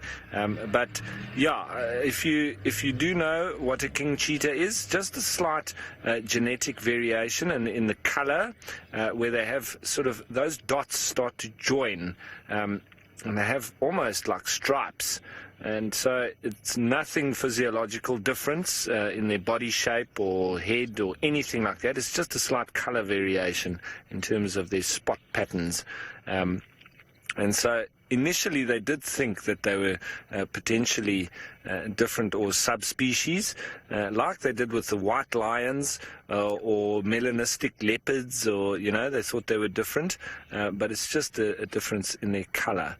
That's all. So exactly the same species, but difference in the color variation there. So, and they are very pretty, I must say. I've seen some very nice looking king cheetah, but none in the wild. I'm not actually sure where they do occur naturally in the wild or where they have been spotted. I know in the Timbavati is where the white lions or the leucistic lions did naturally occur. What have you spotted over there, young man? The Impala, they're moving through there in the background. Quite a nervous old individual, that one. Not that the other two aren't. They are just all nervous, but he seems to be particularly so. A little Impala there walking through in the background. On the top right of your screen there. You can just see him there in the light. It's beautiful with his counter shading coloration. Dark on top, lighter on the bottom. There he is, going into the shadows now, probably looking for a fight. Now, Tapa, I don't know of cheetah and leopard being able to interbreed. Probably if you left them or you put them in a cage together or you put them in a room together and left them, they would, be able to breed or mate. Whether they would have offspring, I'm not quite sure. I've never heard of it. But the real deciding factor for me would be if they did have offspring. So the potential is that even if they did mate, the leopard and cheetah, there's potential for them having offspring. But I guarantee that those offspring would not be viable. In other words, they would be sterile, and it would be much like a mule or a zonkey, what we call them, a mix between a donkey and a zebra. Donkey and zebra can crossbreed, but they get a zonkey, and it is then sterile. And for me, when we were studying, the question always was, how do you define a species? How is it, unique? And for me, it's actually when you can have viable offspring with a mate, that then can become a new species. For instance, with the desert elephants in Namibia, for a long time they thought that they were a subspecies, but they very often intermingle and mix with the Etosha elephants and the general Loxodonta africana, and they have viable offspring. In other words, their offspring can have offspring, and it can continue. So if cheetah and leopard had to mate, I think that they would be able to have offspring. Not that I've ever seen it or know of it actually happening. It probably has, because it's possible, and when it is possible, it normally does happen.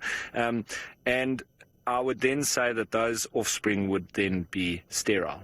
So it's not a viable species, and in so saying, it wouldn't be then easy for them to crossbreed and have a new subspecies of what would we call a leopard crossed with a cheetah? It would have to be a cheapard or a lita. But yeah, so a lita. Kirsten likes lita, but I think a cheapard. That's quite a good name for that. It's like those ligras that they mix a tiger and a lion. Now, Ferg, I think, is trying to be artistic there with that sun starting to go down in the background. That's over towards Sydney's Dam, and it is starting to show off awesome colors. And those masts there that you're just starting to see, that you did see there, that's the Gowrie Gate. So as I say, we're right here near to the boundary, and that's looking through some guarri branches. The magic quarry with the magic sunset. Beautiful. Nice one, Ferg. It is very pretty.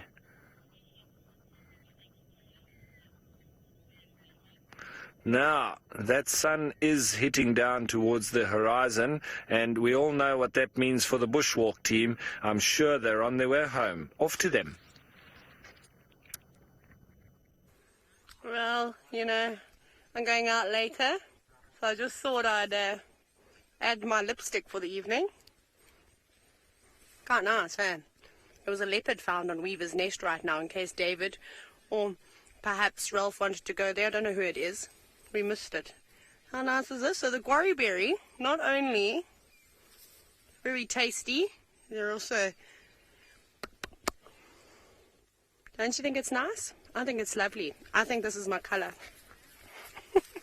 I'm now going to have purple lips, purple teeth, because it kind of looks like I've drank a bottle of red wine.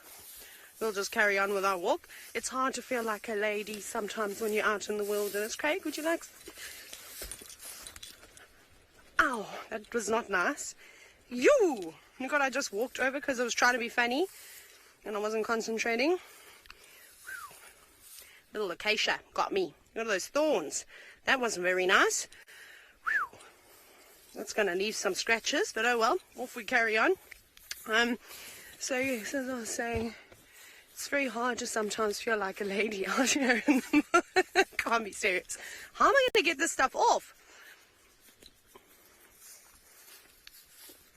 DJ Dialogue, you said very sick. Good pun. I don't know what I'm going to do now. Is it still on my face, Craig? Is it off? My mouth also tastes like I've just drank a whole bottle of tannins. I mean, those fruits were sweet for a little bit, but then they're so full of tannins. It's not nice. It's like eating the leaves. Anyways, we're a bit sad. Herbie's feeling heartbroken today because we were hoping to find Tingana, and I think it's Tingana that they've found on Weaver's Nest. And we decided not to go down Weaver's Nest because we thought that he'd gone east through the drainage line, some of his favourite routes, but he fooled us. Maybe those elephants chased him a little bit further towards a tree house dam. So we missed him today. Wasn't our day to find leopards. And well, I suppose that's okay. That's just one of those things. Oh, hang on. Yes. Yes, Craig, look. I'm not going to let you have it, though. Hee-hoo! Look at the little berry there. This is a sandpaper raisin, and I've basically just been driving around looking for this fruit. It's so nice. Oh, this is my new favorite fruit. It tastes like... Amazing. It tastes like a little bit... anyone eaten tamarind fruit before? A little bit tamarind-like, so it's a bit tart, but also quite sweet. Never tasted anything like it. Oh, is this another one? Is that another one? No, this one's not ripe. You see, it needs to go that lovely colour. My hands are now obviously really pink. But you can still eat them, says Herbie. And then when you eat them when they're like this, they're crunchy. And it tastes like you're eating a pear. That's what it tastes like. Tamarind fruit crossed with a pear, but a little bit sweet and tart. Actually not bad. Let me see if I can find a nice one for Craig, because that's selfish of me. Right, but they're so hard. You normally get like 1 or 2 ripe ones on a tree because the squirrels, the monkeys, and the birds are absolutely obsessed with the sandpaper raisin fruit. And I just can't believe we never get the opportunity to eat any big one. Where, Craig? That one? Well, you can reach out and try it. I don't think that one's ready. Craig's got one. Get it himself. Mr. Public, I don't think we need to worry too much about the leopard scent marking on the trees. Maybe it will add flavour. It wouldn't be nice, but it wouldn't surprise me if I haven't already eaten fruit that has been, well, had a multitude of different types of urine on it from just grabbing things. We don't wash anything out here in the bush. Oh, that's a bit sad that there's no more ripe ones. Not any. We'll just take one for just in case. Oh, Oh no, that was sour. No, I'm done now. I'm not tasting anything in the bush anymore. That's me finished. Okay, let us march. Let us carry on marching.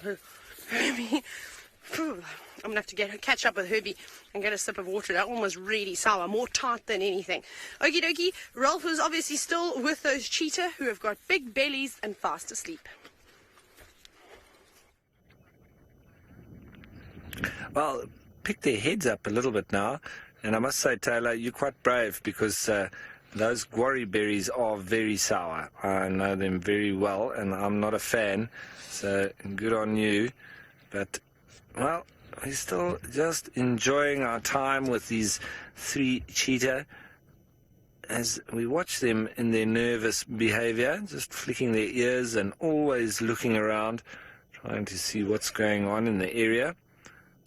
Luckily, there's not too much happening that could push them off for now. And they're not too far from where they ate that kudu. There could always be some hyenas coming through now. Now, Love App, thanks for your question once again. Well, cheetah, they can climb trees, and they do have the tail for it, but you know, here in this particular area, there's not the really great trees for them to climb.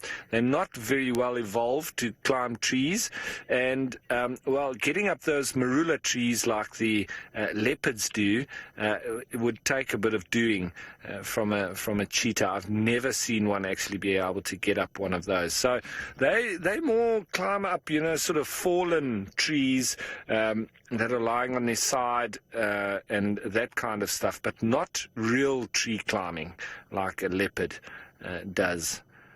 And so, yeah, they could use their tail for balance, but they need to have their claws and their body sort of designed for that kind of climbing, and they really are more adept on the ground and running at speed. And that's what they're really good at. Whereas a leopard, being a tree climber and an ambush hunter, that's their line of evolution that they've taken. It always fascinates me how pretty their eyes are. Now, Minamu, cheetah don't have the best night vision. You can see they do have that white under their eyes to assist them in getting some good light into their eyes at night, but they are mostly designed for good daytime vision. So, well, those pupils will probably expand a lot as well to allow more light in, but they're not as well adapted to see in the dark as are lion and leopard, because they've taken the line of being diurnal or daytime active, and in so doing avoiding those nocturnal predators. So they're not particularly nighttime hunters either, although I have seen cheetah hunting at night. But they're not as good as the lion and leopard. And I've seen them make kills during the night as well. I think also in the Maasai Mara, I think Jamie had a couple of them times when they were hunting in the dark. So, yes, they can see much better than us in the dark, let me put it that way, but not quite as well as lion and leopard. There's that real beautiful light now, the golden hour, as we say. There's the gate, with those little masts there sticking up. So we're very close, and I can hear some hardy-dar ibis calling, and the Drakensberg there in the real background, just see the tip of it. But, so our cheetah are laying in a very lovely setting here. Paula, yeah, cheetah can swim. I've seen them in the Okavango Delta swimming, but they really don't look comfortable. But they can cross rivers. I didn't see them doing it in the Maasai Mara, but I'm pretty sure that they would cross the Mara River and would have to swim to get across. But they really look like drowned rats when they get out, and they don't look comfortable at all. So, yeah. They can swim, but not very good at it. Not like my Bassethound dog. He's a machine in the water. Yeah, and she starts now doing a little bit of grooming.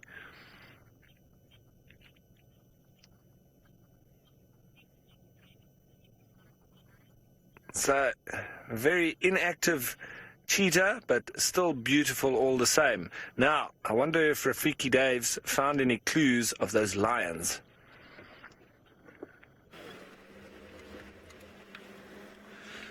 Rafiki Dave is enjoying, or is happy to hear Raf is having a good time with the cheetahs that we haven't seen for ages. And now that's making me think it's time also to look for my own other types of cheetahs, be it a leopard on this maybe last 45, half an hour left or so of the drive, because it has cooled off massively, and see whether to get my friend, the leopard, Tingana. A friend of mine told me on radio they had him sawing from a distance.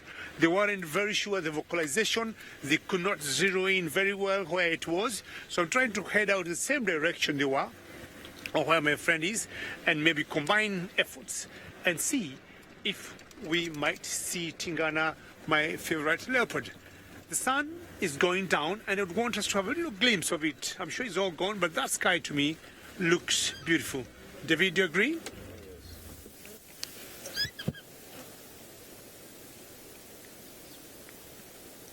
I think that's a marvelous sky.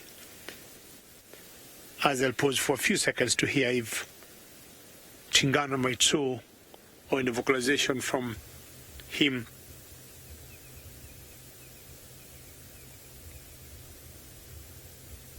What a view. Greyish sky, yellow peaches, blue.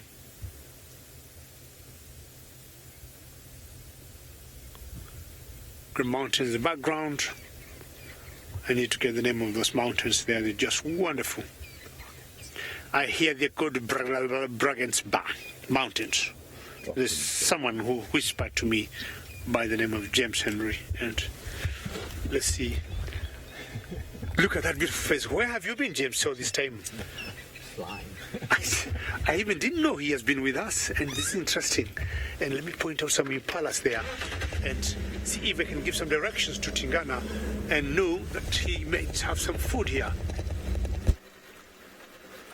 Very sneaky fellow here, James, with us, and trying to sneak and stay with the David coalition. I don't know for what reason. He has never done that before, but I think he's just enjoying staying with the boys.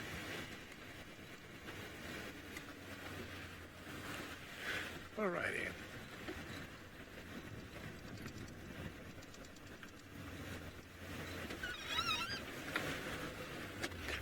Sorry, I didn't get that question from Child of the Universe. Who will not do what? Sorry again?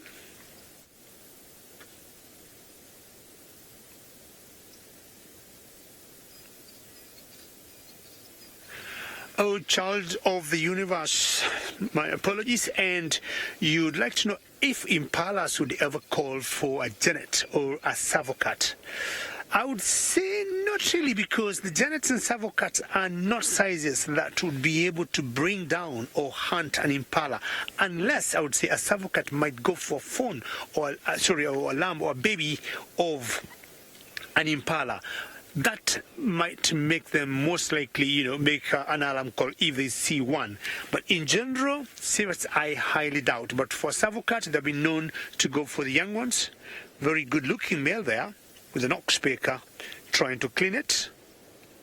Yes, they might do that for the savocats because they've been known to go for their young ones. But in general, not really. One nursing there, suckling. That's so cute. Ha. Huh. And the mother still, either way, she's concentrating on making sure the baby or the lamb is getting enough, but also looking, because at certain times like this, when that's happening, you'll get predators trying to sneak on them, thinking the mother could be absent-minded. She got interrupted there, I'm not sure, by the male. Hello. Did you get enough there, or you need more? Well, looking in the direction of like nothing of concern in that area, and just only her looking that way. The rest are just feeding and not worried.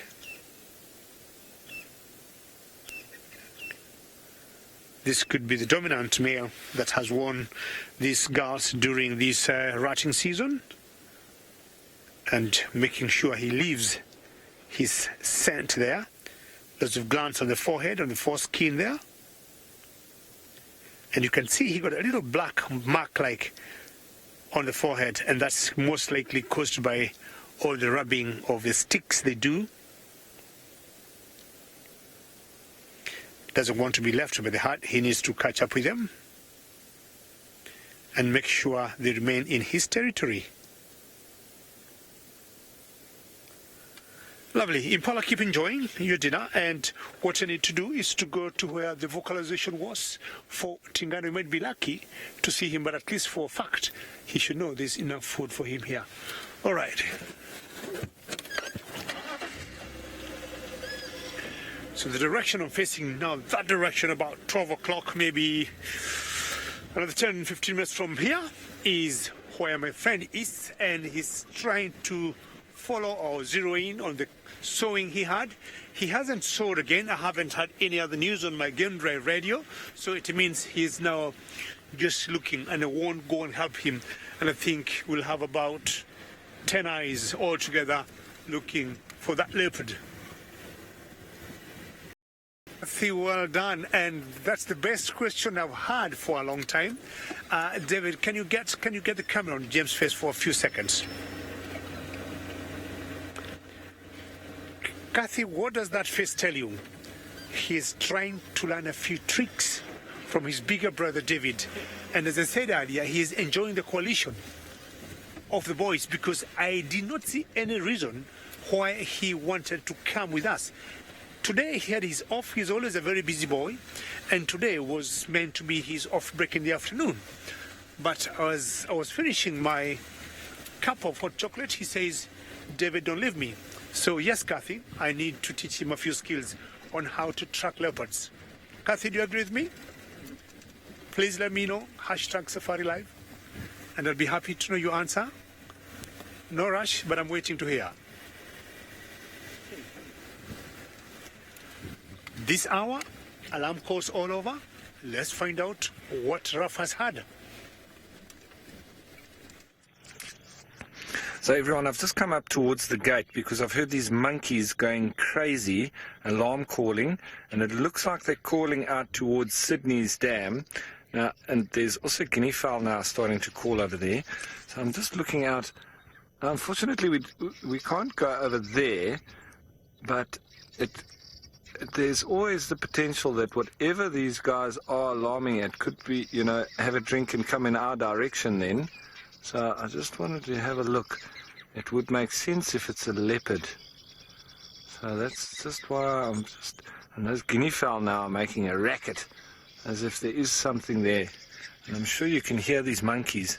But one sounds like he's got a bit of a sore throat. It's like a funny alarm call that he's giving. We're just trying to...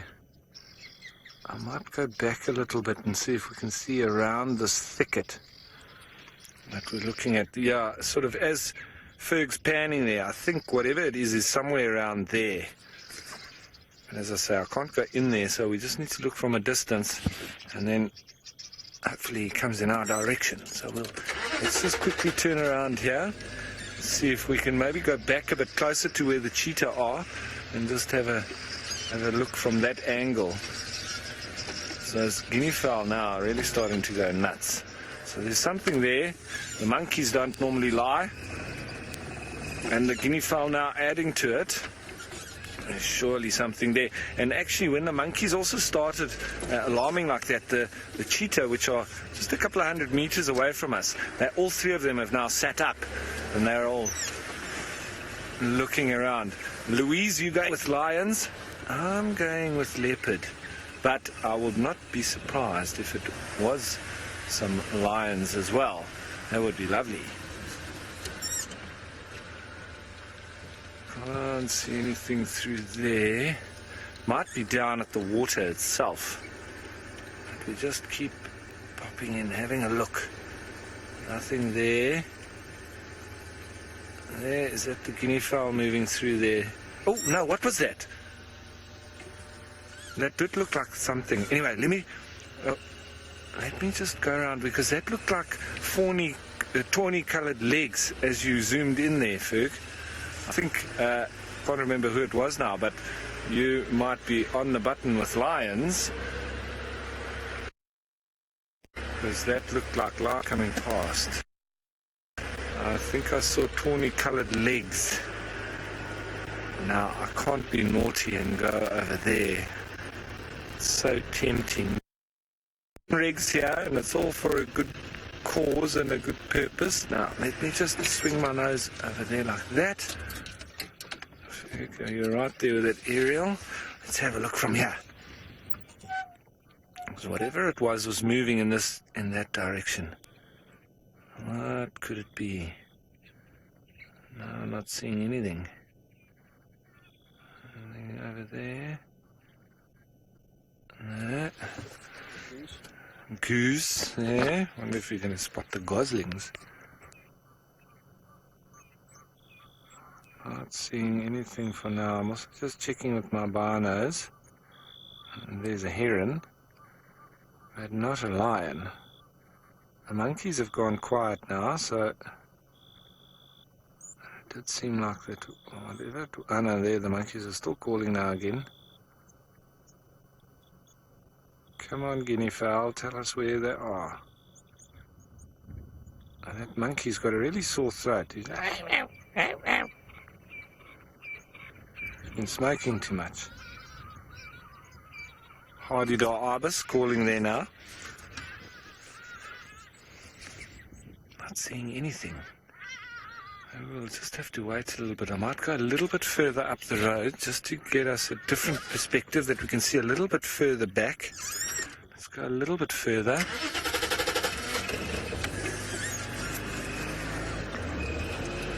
Let's go. There's something there that we're just missing, because those monkeys are not lying. Let's turn our nose here and have a look here from this point. Let's quickly check it out. Monkey's still calling.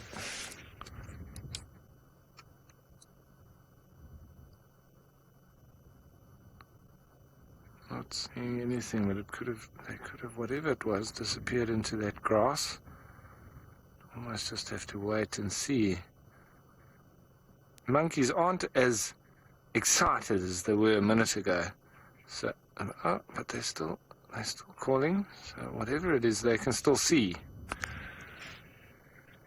Monkeys, come on! Why can't you speak our language and tell us exactly where you're looking? To be a little bit more specific. They're still calling. I shouldn't complain. The monkeys really help us.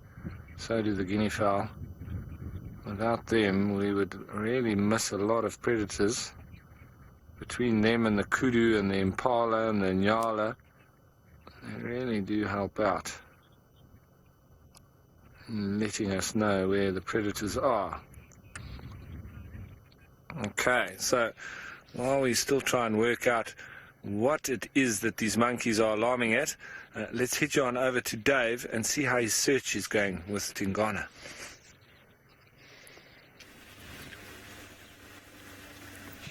Yeah, you never give up on monkey alarm calls, because they could end up leading you to some exciting news. And I don't have any alarm calls myself at the moment, and I haven't had either from my friend on the Game Drive Radio who told me about my friend Leopard Tingana, but that's the direction I am facing into. I had miscalculated the distance, and James made a joke to me, if I go at the same pace I'm doing, I might be there another 1 year from now, but we'll be looking out and also listening, because you might see or hear another leopard on the way. Who knows, eh? I've got my lights on, and soon I'm going to take my spotlight and start looking either for chameleons, genets, or scrub hare, for example. They come out like this time around. They're very nocturnal, and as it cools off, the lorries come out and you see them on the road warming up slowly. As they get some green vegetable or green matters to eat. Civets could be busy now, savocots. All those could be easy nightjars also. Be out on the road, getting the warmth from the substrate. It could be anybody now. Chameleon is one thing I would really want to see on the trees and look for anything green or the eyes. Okay, that's a big road here. And the other day, remember, I was driving along the same road and ended up seeing Tingana on the way, which was quite exciting. Everybody's putting now a third layer as it's cooling off.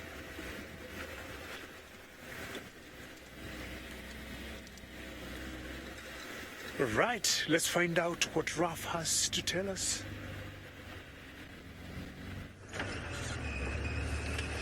Well, we have not been able to see what those monkeys were on about, so I've decided just to come back the safe option and see how the cheetah are getting along with digesting of their meal. But we'll face in the direction of where that potential predator is. Maybe, who knows, maybe it'll come this way. But these youngsters still just sitting here. Let me turn my lights off so I don't disturb them too much. And then, they're starting to let off a bit of wind. It really stinks here now. Stinkerama. Well done, guys. Huh? That's one of the first signs of them digesting their food.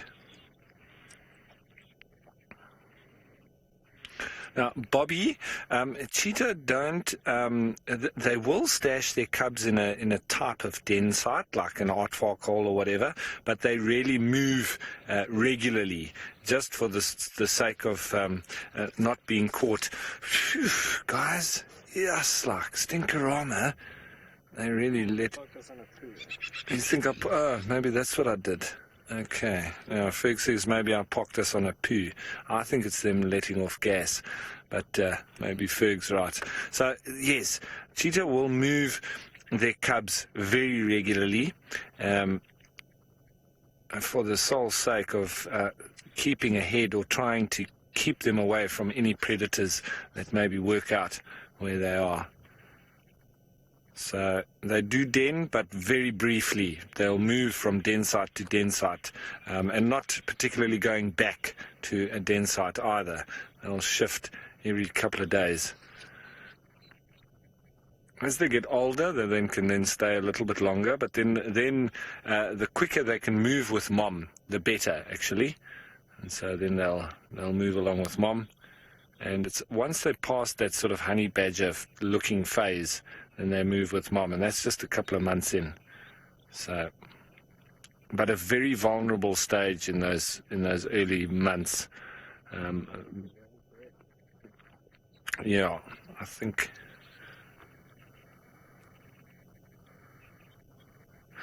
Now, Laura, they don't pant as much as leopards when they're full, but when they after their hunt, they pant a lot, and cheetah are more adept at gorging themselves. They're better adapted to feeding and eating a lot of meat than leopards are. So they actually digest. I think they've probably got a higher metabolism than leopards do because of their habits and their physiology, the way that they're built.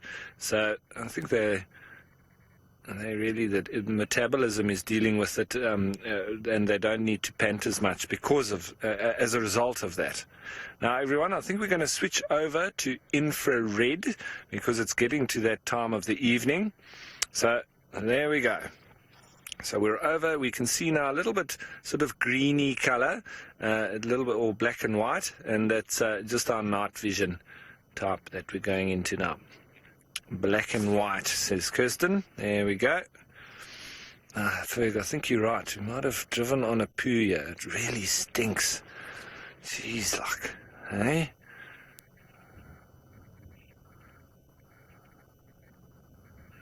Now, who cares? Yeah, cheetah can move a lot at night. They definitely can move around a lot. As I say, cheetah are quite nomadic. They are pretty much permanently on the run, is the way that I feel it with them. I know in the Maasai Mara, you know, they've got quite established areas that they move in, but in general, cheetah, for me, they're just persecuted by every predator around. And so they're almost just living undercover. Just make a kill, eat it as fast as possible, digest it as fast as possible. Well, the thing is, just get it into their stomach, and then they're able to move and groove. And at least they're fast, that they can run away from predators, because well, they can't really defend themselves against other predators. They're just such lightweights. So purely, they are like the whippets of the bush. They are not built for any kind of strength. They're not power. They are just pure speed, and that's it. She's looking quite relaxed now. And so are these two youngsters as well. They're also very chilled, just looking over their shoulder, but very relaxed. It's making me feel a little bit sleepy.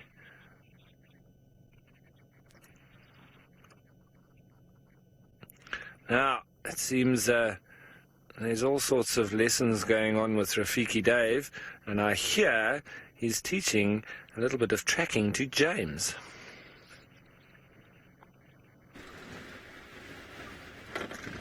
Oh yes, and yeah, we started that with my brother James in Kenya, coming all the way here until we go to South Africa, and that's not stopping, and it will continue forever and for a very long time to come. And getting very close now to where my friend was on the Game Day radio telling me about Tingana, and we want to find out even also for ourselves whether we can also hear the sawing ourselves. I've had him saw very close to the car, like this must have been 4 days ago, I think. I was on a drive and he was like 4 feet close to where I was.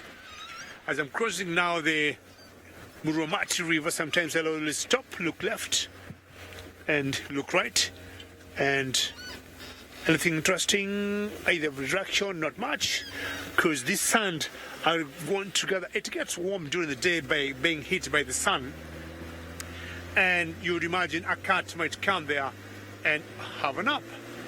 So we'll very quickly try to head to the one road we call the Weaver's Nest Road and find out if we can zero in on the sowing of Tingana, the leopard.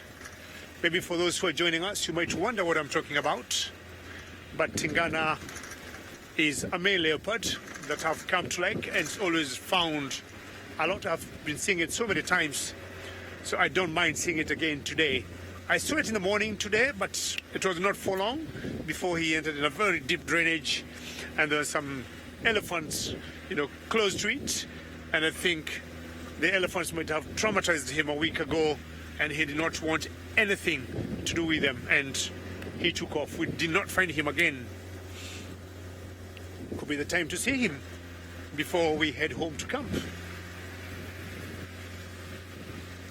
See, I got my lights on now, just to make sure I don't also miss any track on the road. It could be anything. As much as I have a general idea where I'm going, I still keep looking on the ground, because it could be a different cat, or it could be Tingana having crossed the road, going to a different position from where my friend had told me about before.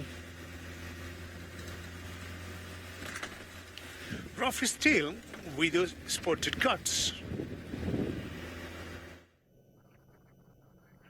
So everyone, look at this.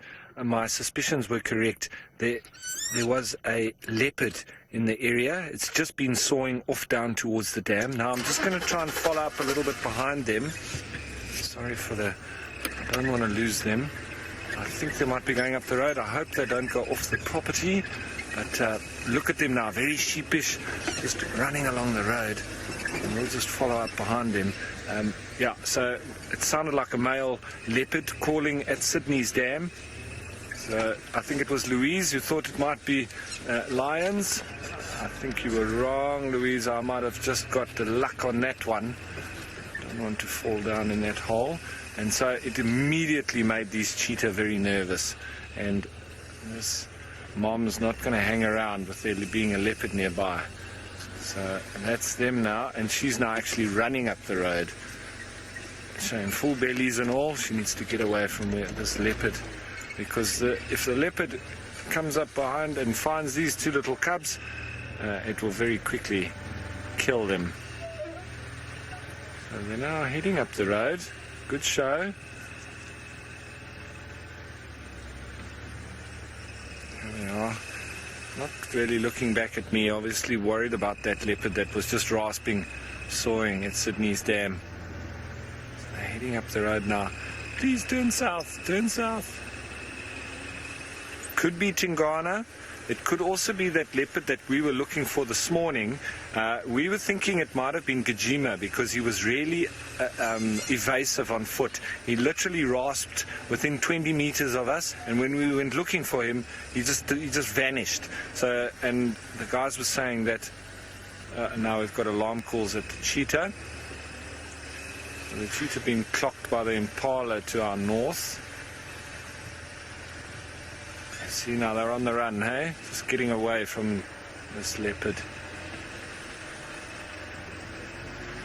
And yeah, so, and he just avoided us, like very uncomfortable with people on foot. So there we can hear Impala calling just off to the north of us. These cheetah already way past them, still carrying on up the road.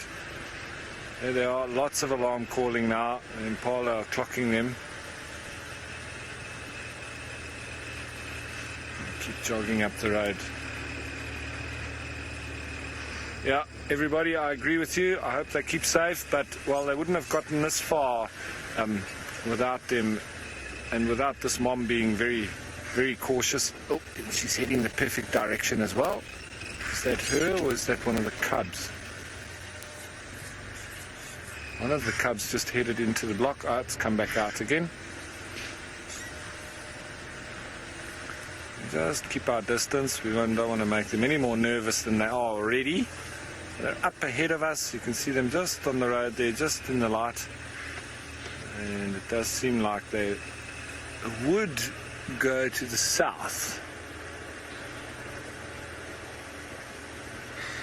Now, Bob, I think absolutely these cheetah could outrun a leopard, but you know, it's just got the potential of splitting them up. And maybe the cubs, you know, would run out of steam, or, you know, and the leopard also quite good at ambushing them. You know, the leopard's not only good at ambushing prey, they can also ambush other predators.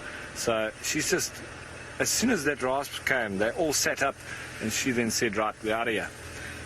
Straight away. Very experienced mom. She knows where there's leopards, she should be making themselves scarce. Which is exactly what they've done. And they're not wasting any time about it either. So they're not walking, they're jogging up the road. And yeah, those cubs could outrun a leopard, I would say. But they could be quite easily snuck up on, especially like where they were lying, sleeping. And that leopard could just walk in on them. And they weren't too far from where that kudu was killed as well. So good thing for them to be moving completely out of the area anyway. They'll probably start relaxing not too long once they're out of the general area. And that leopard probably walking along. If we had have stayed there, we might have been able to see him, but the chances are that he could be continuing into that block. For the moment, we'll just follow up behind these cheetah here.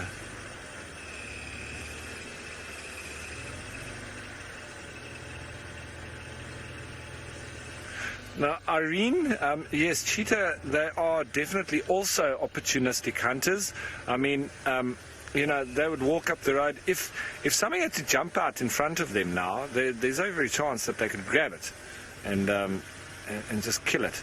But as I say, with such fat bellies, they're probably struggling now already just to run. It's probably quite uncomfortable, but they quite easily do it.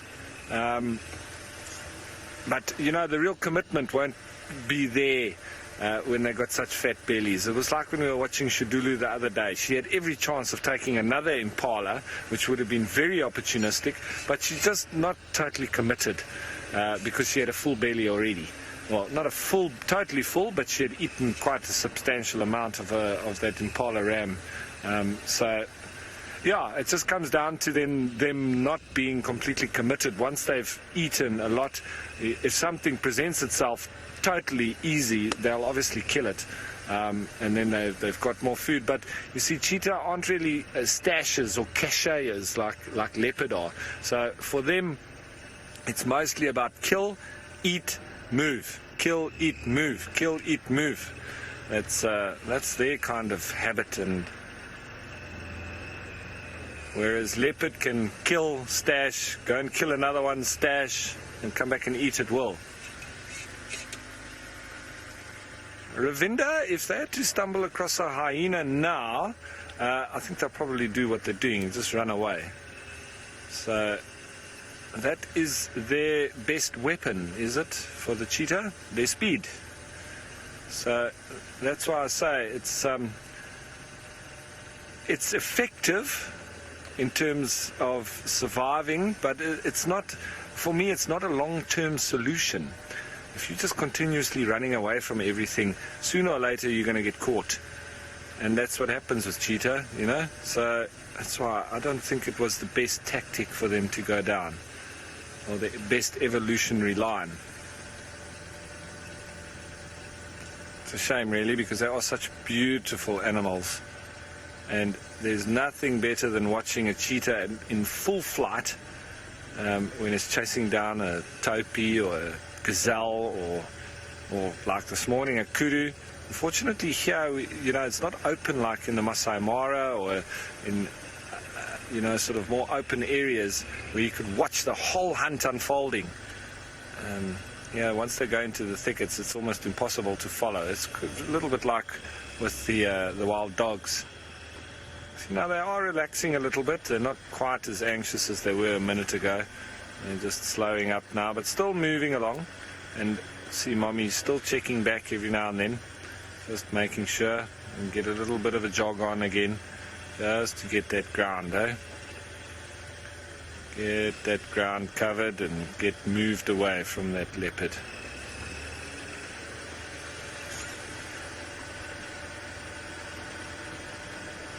And the kid's keeping up with Mom, so that's good. Right, so we're going to keep following these cheetah and see where they end up. Hopefully they head south. But in the meantime, let's head you off to Rafiki Dave and see how he's doing.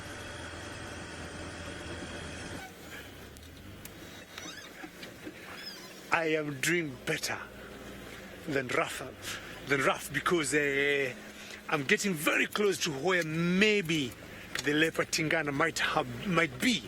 Not 100% sure, but there have been some fresh tracks that have been spotted, I would say 5 minutes ago. Fresh tracks that James like calling steaming. So it means he is around somewhere, and that's where I want to not race to, but rush to and see if he could be there. So let me head in that direction. I'll just make sure I don't run over any night jaws or any scrub hairs. But again, no guarantee. But chances are, from what I've gathered, he could be around there. Live there, breed there, not anymore. I've been there before and I did not see any signage of life or any hyenas who are there the last 1 or 2 years. So let me get there and see if Tingana might give me a one good night. Raf may want to say adios to the cheetahs now.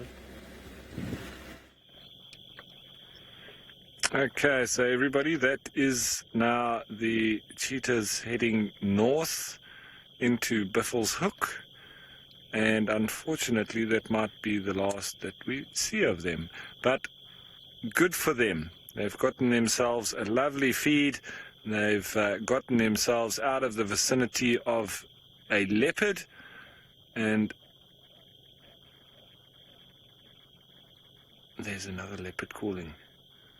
They are very nervous now. There's another leopard just called. It's a different leopard because it wouldn't have come this far. They're heading in that sort of general direction, but I can't go up that road. That's part of the rules here. That's another property, and there was another leopard that called, so that would have made them extra anxious, extra cautious. There's every opportunity that they could sort of circle back around and come onto our property again. For the time being, however, I can't follow them. And wow, there's another leopard that just called there. So shame, that's going to keep them on their toes. Anyway, what left to do for us? We'll just have to carry on and see if we can find ourselves a leopard. Laura Moore, I'm going to just randomly head on down one of these next roads. I'll see which one it is. We'll see. Maybe it will be Gallagher Shortcut. Maybe we'll catch up with one of those leopards there. We'll have a last-minute leopard. Who knows? All right. So, speaking of randomness, let's head you back to Dave and see if he can find a random leopard.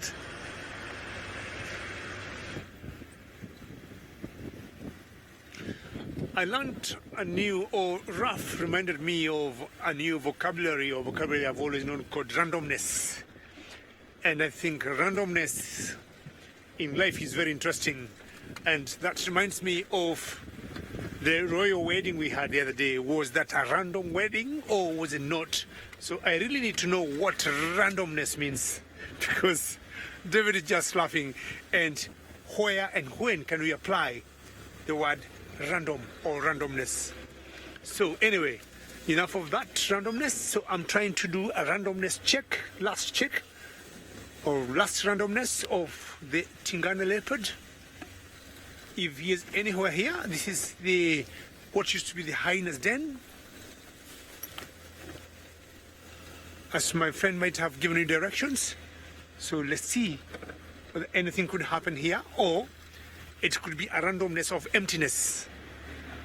It could be anything. I really have to be careful how I use that word randomness. And if I see him, I'm going to swallow my word when I said randomness of Tingana the leopard.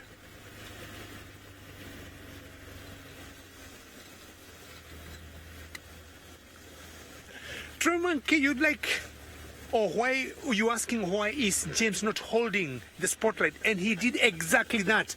I don't know why it has taken him so long to do that. And he's my younger brother who I have to give him a lesson. And what I'll do, I'll make sure if we're sitting and I'll tell him to look on the other way. But thank you for that. It's very nice. And now he's behaving like a good young brother. And he's just holding it. And the only thing he needs to do, he better make sure he spots Tingana. I'll just use my radio, my Game Drive radio for 1 second. Station looking for Ingwe, any success, any luck? David, watch out there.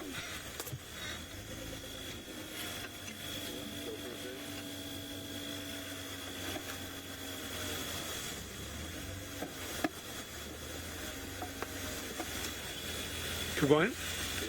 Keep holding on. We're trying to get a branch here. Negative copy. Say that again right now. I'm at the hyena's den. I'm at the old hyena's den right now.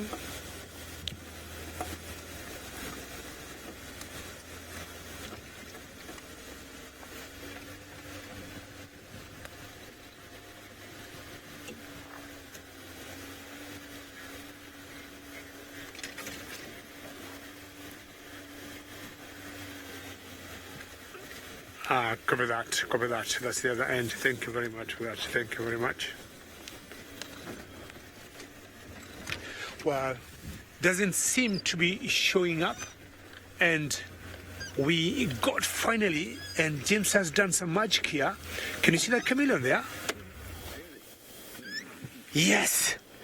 And just remind me, the guest, remind me the viewer who was wondering why the James could not hold the spotlight, and he has spotted something. I don't know. You can remind me, please, the viewer's name, please. And I'm sure, the viewer can see James has done a good job finally. And we got the flap-necked chameleon. And I think, James, you deserve to have some dinner tonight. And you see the reason of you holding it. It has borne fruits. Well done. This is exciting. I'll keep watching this chameleon and quietly hoping I'll hear Tingana calling,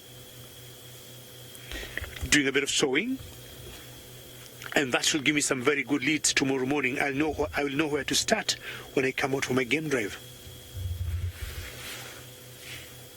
Fantastic, James, very well done. And possibly every game drive I do in the afternoon, make sure you come with me. And your main job, yes, I'm happy, total excitement of seeing a chameleon. And I'll be giving James that new job to be holding the spotlight at night. Thank you. He says thank you, and he's giving me a funny face. I don't know what that means. I'm not sure the face and the thank you work together, or they're on the same page and the same speed. Isn't that fantastic to see a chameleon? And I haven't seen a chameleon for quite some time. And how wonderful. We have to thank that gentleman called James for having spotted a chameleon. And he's going to be a very proud gentleman as we go for dinner tonight. And what a great day. Cheetahs, James sneaking with a coalition of the David boys. I don't know what he learned today. I'll find out when we get back to the camp. But he has spotted a chameleon for us. Well done, James. Thank you. And we thank all of you. Let's see you again tomorrow morning. Have a good one. Thank you and goodbye for now.